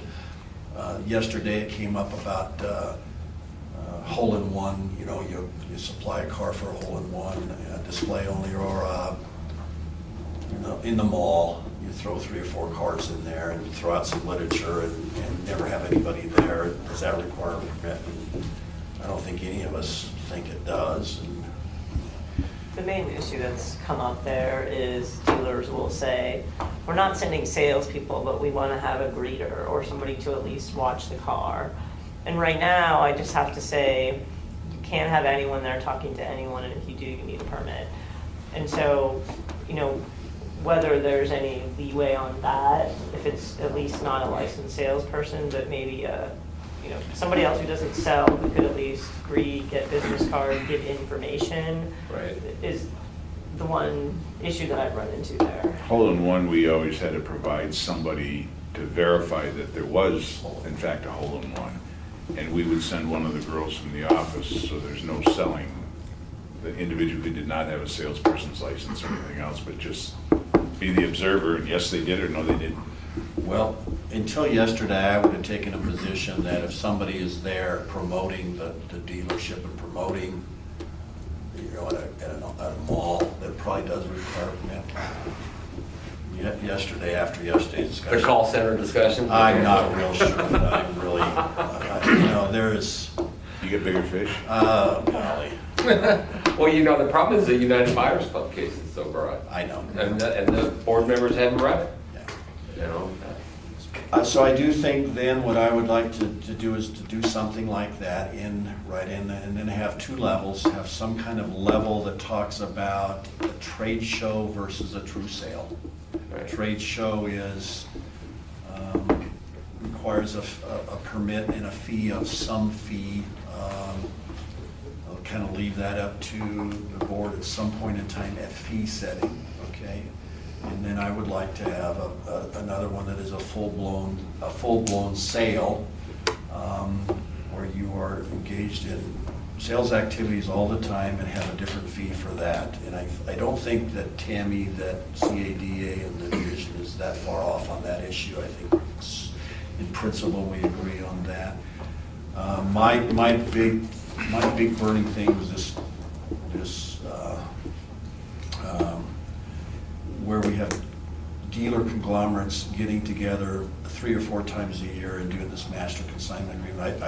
I think that is an absolute circumvention of the salesperson thing, and it sticks in my crop, but I'm not going to say another word about it at this point in time after yesterday, because it just I didn't get the impression the board was with you. they're not at all. So I'm just gonna say okay. I mean, You can still talk about it. Why is it that you have a problem with it? And where is there consumer harm?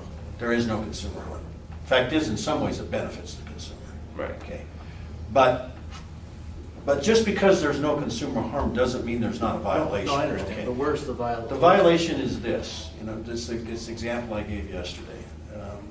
John Medved has 3 dealerships over there, boom, boom, boom, right over here, and he's got 2 or 3 down there. And I'm just using John Medved because he came to a focus group meeting a long time ago and raised this issue. Right. So he's got those 3 dealerships. Currently, I don't even know what dealership he's got, Chevy and whatever. Three totally different, 3 separate and distinct dealerships with 3 different dealership numbers. Right. Now, everybody in this room, I think, knows that eventually I would like to see a professional salesperson license where you get one license, you can go sell anywhere. Who cares, okay? But currently, those 3 licenses, those 3 separate distinct licenses, you have to be licensed separately at each dealership. So if Bruce Uloff, if I'm working for John Medved at the Chevy store, I can be licensed there, sell Chevys, but if I have a customer comes in and says, I want to look at that Jeep over there, and it's not part of the ship, then I either have to, technically, I'm going to hand him off to another salesperson, or I have to be cross-licensed to go over there. John Medved cross-licenses all of his dealers, all of his salespeople, cross-licenses, okay? When you go to an off-premise thing where you do a master consignment agreement, what you're doing is saying, Bruce Uloff, I can go to, because we have commingled this inventory in this master consignment agreement, I can sell for all of these other dealers that normally I don't do, okay? Is there any consumer harm? Absolutely nothing. Is none, and it kind of benefits. If Matt comes up to me and says, Bruce, I like the way you look, and I like the way you talk, and I want to buy a car from you today, I can take him anywhere over there, and so is that a benefit to Matt? Yeah. There's no consumer harm. I just thought it was a circumvention of the basic licensing principles that we have had in this state, at every separate and distinct dealership had to have separate licenses, and you have to cross-license. It is probably the last thing you're going to hear me say, because Mike Darmuth is actually, the board's not with me on that, so there's no use in even going down. But you're sticking by the rules and the law. I mean, that's what you're doing, is you're saying that's what it is. So we're here to support that. And I agree with what you're saying. And my ultimate goal is to allow it anyway in a different way. Right. So The sooner we get going with that, the sooner. So I'm just backing off of that, and I don't want this, I wanted this to be part of this regulation moving forward. I wanted this regulation, I wanted to address the master consignment agreement. I have no fight left in me on that issue, on that issue, so it's dead with me. Well, I have some fight left. Okay, under the licensing definition of the APA, the permit, whatever permit we issue is technically a license, okay? So anything we give as a permission to do something has to fit within our own licensure scheme, first of all, and be also within the APA's license concept. So, you know, we have started this whole process of these permits under a definition. And you all recognize that, right? I mean, Bruce brought this up before, and it came up at the board meeting yesterday. And, so we're structurally, potentially in an interesting spot anyway, when the next round of these things go forward, because this is a new OLLS. It's been about 20 years since they looked at anything like this, and this is so atypical to do anyway. But my worry about this consignment agreement and not trying to find a way to do it is that it's a practice then that we're ratifying. There's an ancient letter with regard to what, one dealership. Isn't that where all this began? I don't know if there's a letter. There's some kind of no, we actually have an agreement out there about this consignment question. Not that I'm aware of. Oh, I'll find it. Okay. I'm aware that the division ratified it Yeah. 10, 15 years ago, or 20 years ago, and Steve, you might have been on the board then, I don't know, it was. Well, I think it really came out of an AutoNation. It did. That's Yeah. sale. That's exactly Where all the AutoNation, Right. Yeah. all the AutoNation stores wanted to have off. Now, they all individually got permits, right, to have their Yes. cars there. And the current ones that are going on are doing that. So, you know, to me, and I don't want to say it's circumventing the law, the transaction, in my mind, could go down a couple of different ways. If the car was consigned from one dealer to the other, that means that if the Chevy store actually sells the Dodge, they're selling a used car. Right. Right? Because they have to take title in their name and sell it as a used car, even though they're the first owner and it's only got 15 miles on it, the state would call it a used automobile under consignment, right? The motor vehicle dealer definition allows a dealer to sell a new or used vehicle, not sell, let me back up, arrange the sale of a vehicle owned by another dealer. So the Chevy salesperson sells the Dodge, he arranges the sale, right, to the consumer, and that's a legal transaction. So both of them work. I think the consignment, and I don't know if they even do it that way, if the AutoNation, if the Chevy store actually sold the car to the Dodge store and then the Dodge store sold it, No. it just stays on the Chevy paperwork to the consumer. It's just the salesperson is going from where he or she is properly licensed to a place under this consignment agreement that in technicality they're not properly licensed. Yeah, and then maybe the the language, it's not really consigned then because you're not selling it. You're arranging the sale for the other store, a car, not a new or used car not owned by you. Here it is. Matt's my customer. I work for Dodge. You work for Ford. He wants that Ford. I bring it over and say, Steve, do the paperwork. This is what I've agreed to. You do the paperwork, and I get 90% of the commission, and you get 10. Whatever you work out that way. And so that's what's probably taking place. And You're still selling it as a new car, though. And certainly it was, to me, it wasn't about circumventing the law necessarily, was, certainly there was a budget surplus. And did they need to license a salesperson at 15 stores to generate the revenue when there was plenty of, of course, that was all the time that I think Governor Owens took a bunch of money out of the department when there was some shortfalls elsewhere and give it back. So there was also some pushback about. Yeah, Stephen, it's not a revenue issue in any way, shape, or form. It's that just could have been the conversation at the time. It's just that those dealerships that have multiple dealerships in generally in the same area, and they've all done 4 separate, and they have cross-licensed their people to do this under this big tent sale that happens for 3 or 4 days, 4 or 5 times a year. I don't have any fire in the belly. So I just, there's a lot of different, Medved came in front of this division and board years ago when he had a Hummer dealership and a Chevy dealership, and he wanted to have them both under the same roof. And the law said you cannot do that. And out of that came, unless there's common ownership, and you can do it under the common ownership. And so, I mean. And I'm sure John came quietly. Yes. Tepid. So anyway, I guess what I'm saying is I just don't think that should be in the rule in any way, shape, or form, which I thought it should be at some point in time. Hurry up with your new licensing plan. That's the easy way. That's sunset. That's when it'll be proposed at sunset. Whether or not it goes through or not, there's still debate whether or not that's the So we have in California. It's simple. It's easy. Everybody's got their little card and they just stick it on the board. It just seems that just seems to make sense. It's got their picture and it's it just seems to make sense. So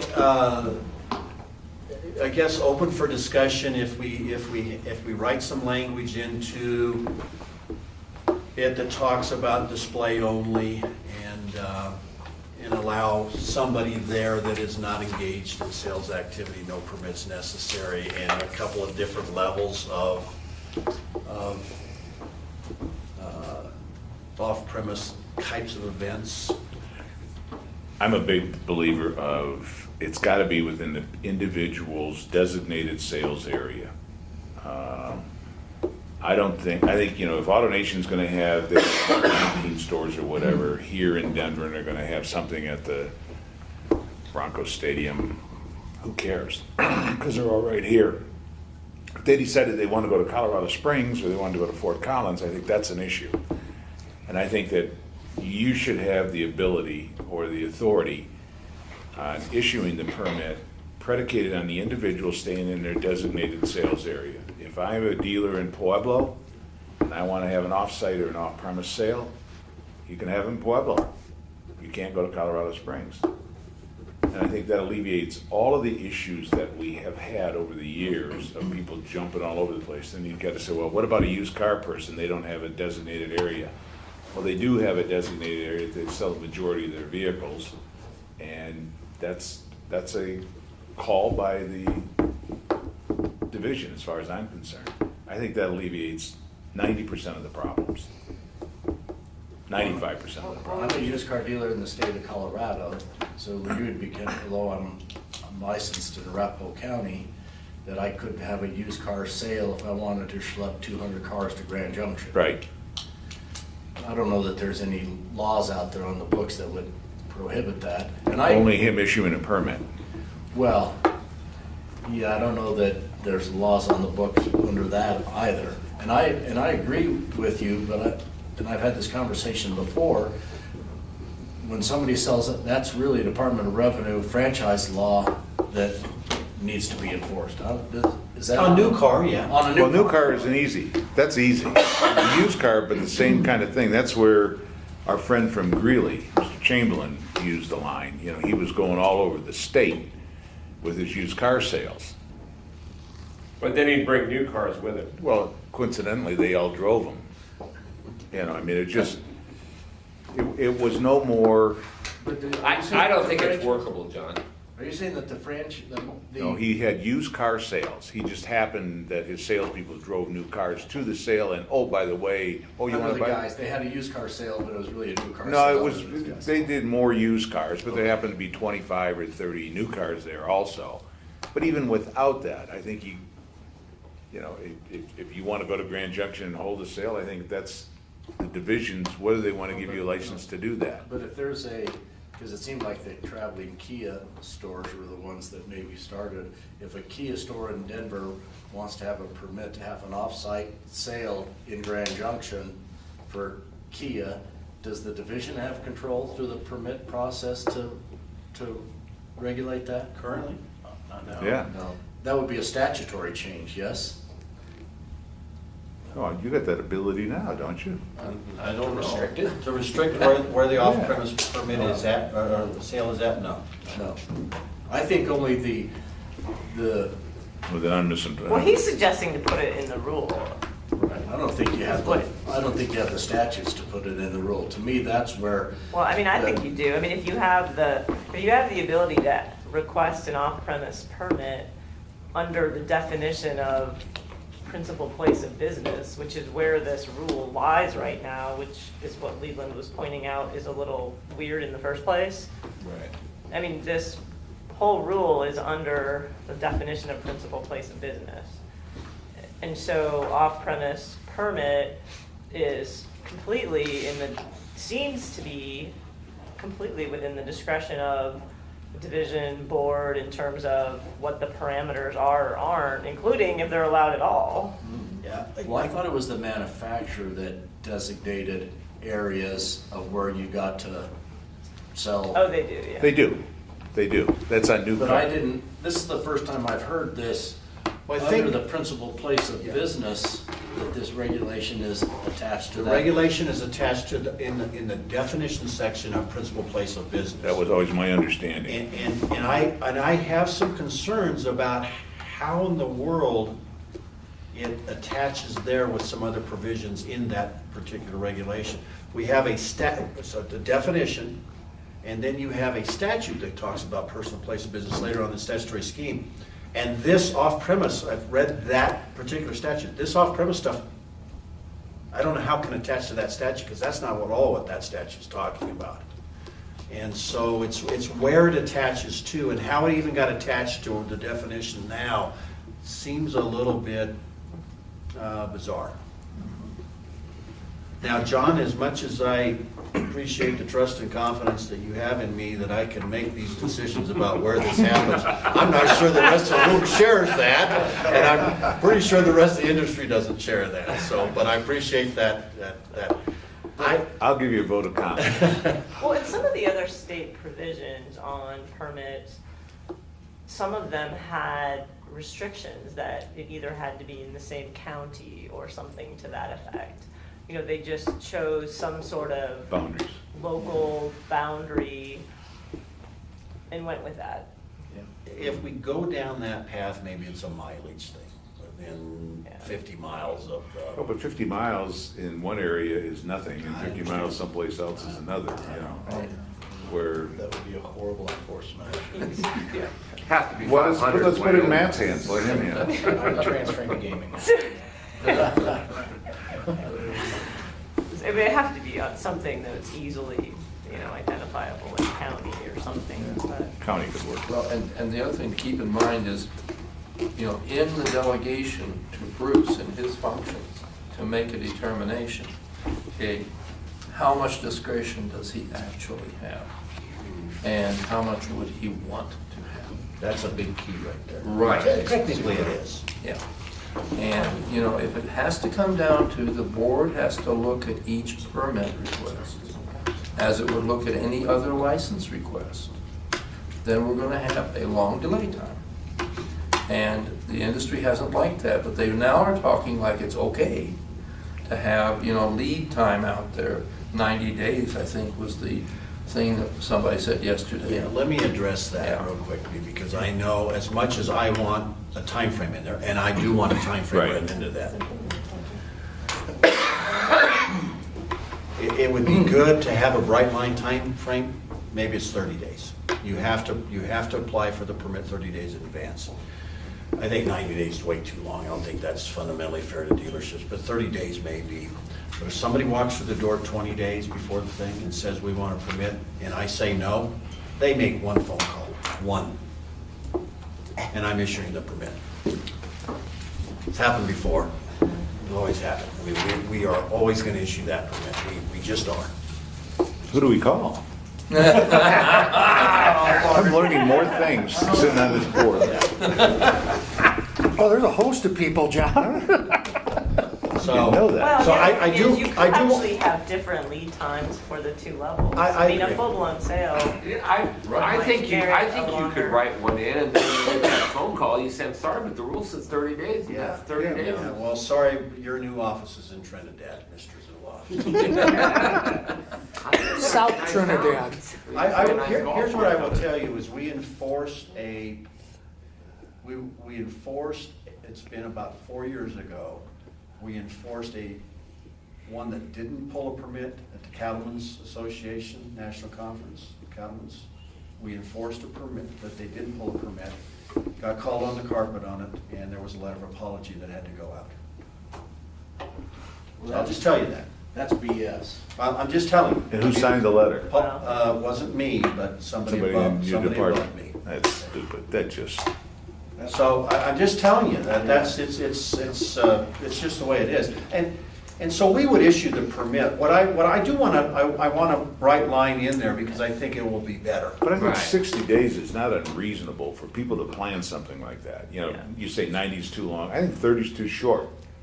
I think 60 is a reasonable time frame. Some of my constituents, some of the credit union sales that they have and stuff, the credit unions give them a fairly short fuse of when they would like it. I mean, 30 days would work, but 60. But then they're just gonna have to change the way they do it. I mean, it's amazing if you say now it's 60, how it'll fall into place. That's the way it is. I think what we're trying to correct, and it happens, it really does happen all the time. I'm not exaggerating, is the day before the sale, Yeah, or that's it's 5 o'clock. 4:45, they walk in the door and I need this permit. And that's what we're trying to try to correct. What I do know, I get calls now and then, their dealers are getting calls from various community events, right? And they want the dealer to be a sponsor, right? And so part of that sponsorship is, and sometimes it's last minute, somebody convinces somebody to be a sponsor, right? And they may go ahead because the sponsorship's a couple thousand and it's supporting some good cause. Right. Okay, we'll do it if we can send a salesperson down there, right? And, you wouldn't want to necessarily bar that sort of participation. And again, I think that there could be a shorter lead time for a sale like that, where you're just going to have one salesperson, you're not transacting business. That could almost be maybe a week or two. And Then the full-blown sale where they're going to be transacting business, that could definitely have a longer time frame. And those have to be planned because they're bigger venues, they're bigger. That's a great example. You're supporting some good cause and it's a small, western slope town and sure, and I'll send a sale. But that's not the problem. Correct. You're talking about the biggest problem is when there's licensing issues. Exactly. With people bringing out-of-state people, and maybe it's All of that. and maybe that one needs to have a different ratchet in it, that if there is licensure requirements that need a different timeline, then you might have the ability to push back and say, wait a second, they want me to give them a pass on that, but I've got a regulation and they've got 15 people, we don't know if they're felons or not, that are gonna come in here and sell cars. So maybe it's when there's license requirements that you get an extra ratchet in there. And Already the licensed guy who's gonna run one salesperson down to the, have the kids catch the pig and ride the sheep is not the problem. So what I don't want to bring the group back to further discuss this. I think on this issue, I would just like Tammy and Todd to confer with Jerry. If Jerry has any of these issues, just draft something up, send it over, and we'll take a look at it. And with those kind of parameters, I think we're sort of all on the same page on this, and we will cut a rule out and see what it goes. I don't want to drag this out longer, but the only other thing I really heard from the board yesterday is trying to eliminate these out-of-state slashers somehow, which is to write something into the rule to include a requirement that when you apply for your off-premise permit, you include the list of salespeople you're going to use for that off-premise permit. I very clearly heard board support for that sort of idea yesterday, and how that is articulated, I don't know. But I will tell you that these slashers create major legal problems for dealers, and I would like to see them done away with. Again, if you had a 60-day notice on that stuff, that would eliminate a lot of the problem. Right. So the board yesterday, when there's a bunch of licensing requirements, wanted to have some different permit or a different look? Or? No, it was just a thinking out loud discussion Right. session that Bruce initiated with the board as to, these are sort of the issues we're thinking about in the off-premise Or on permit. the application, are you going to use your existing licensed salespeople, or are you going to have licensing requirements as a result that can... And that's what came out, Steve, exactly. And maybe that one triggers another different fee. There's a bunch of licensing requirements, well then, this is what that permit is going to cost. Right. And I don't know where the board's gonna go with the fee. I don't even know what the current fee is. I want to say $300. And they're, regardless of how this regulation is written and promulgated, there can be nothing done with that fee until fee setting until next fiscal year. But so both of these, if there's two different permits, both of these permits are gonna have to be at the same fee, because there's no way to separate it now, but they can do it at fee setting next year. How long would it, just to get off subject for a quick second, how long would it take to do the licensing thing that you want to do, which makes all the sense in the world? I call it a professional salesperson license. That's probably not a better. What it's going to take is, it's going to take some study, because what we had is we had an intern that worked for the enforcement unit. Leland sort of oversaw that intern on this issue, a legal intern. And I think she identified, right off the top of my head, 10, 12 statutes that may have to be changed, okay, to allow that to happen, okay? So that's why sunset is the time to do it. Now, there's a further study on that, and the study is, how will this impact the division fiscally? Because right now we have this amount of salesperson licenses and this amount of renewals and this amount of multiples. Right. But obviously the multiples go away. Right. So how much does the fee have to go out To offset that? Several years ago, there was like $80,000 in multiples, and when I put a number to that, the salesperson license would have to go $42. That's been several years ago. I didn't think that was prohibitive, okay? But what I want to do, and I don't know if I would pull this all off or not, but what I want to do is, I don't want these licenses expiring every year. What I'd like to see is the first license you get is good for a year. Bingo. And then when you renew it, maybe it's good for 2 years or 3 years. 3. I mean, it just makes sense to take some of those steps. Would you have the license not have to be renewed, but there would be an annual fee? In other words, that way you know if the person's still around or not. Could, yeah. I think that you don't do the paperwork per se, but here's the list of people we're showing at this dealership that have the license, and that way your fees would come on a flowing basis, and it wouldn't be a hard hit pay for 3 years worth of fees. And if the service person isn't there, there's no need paying. That all makes sense. But I love the idea of the single, just simple. Anything else for the group? Thank you all very much for participating in Group 2. Obviously, you will stay on the email stream. And anything that happens in Group 2 as far as when any of these rules are noticed, there'll be a blast email out to you. We'll keep you kept informed of all this. Your name is hot on the is hot in our database when we go to Group 3. I don't know what Group 3 is going to be, but there is a Group 3. And there'll be a Group 4. How did I know that was going to be mentioned? And there'll be a Group 5, so. Thank you. Thank you all, appreciate it. Thank you. Take care. The board and the commission do a good job on Board in the USA.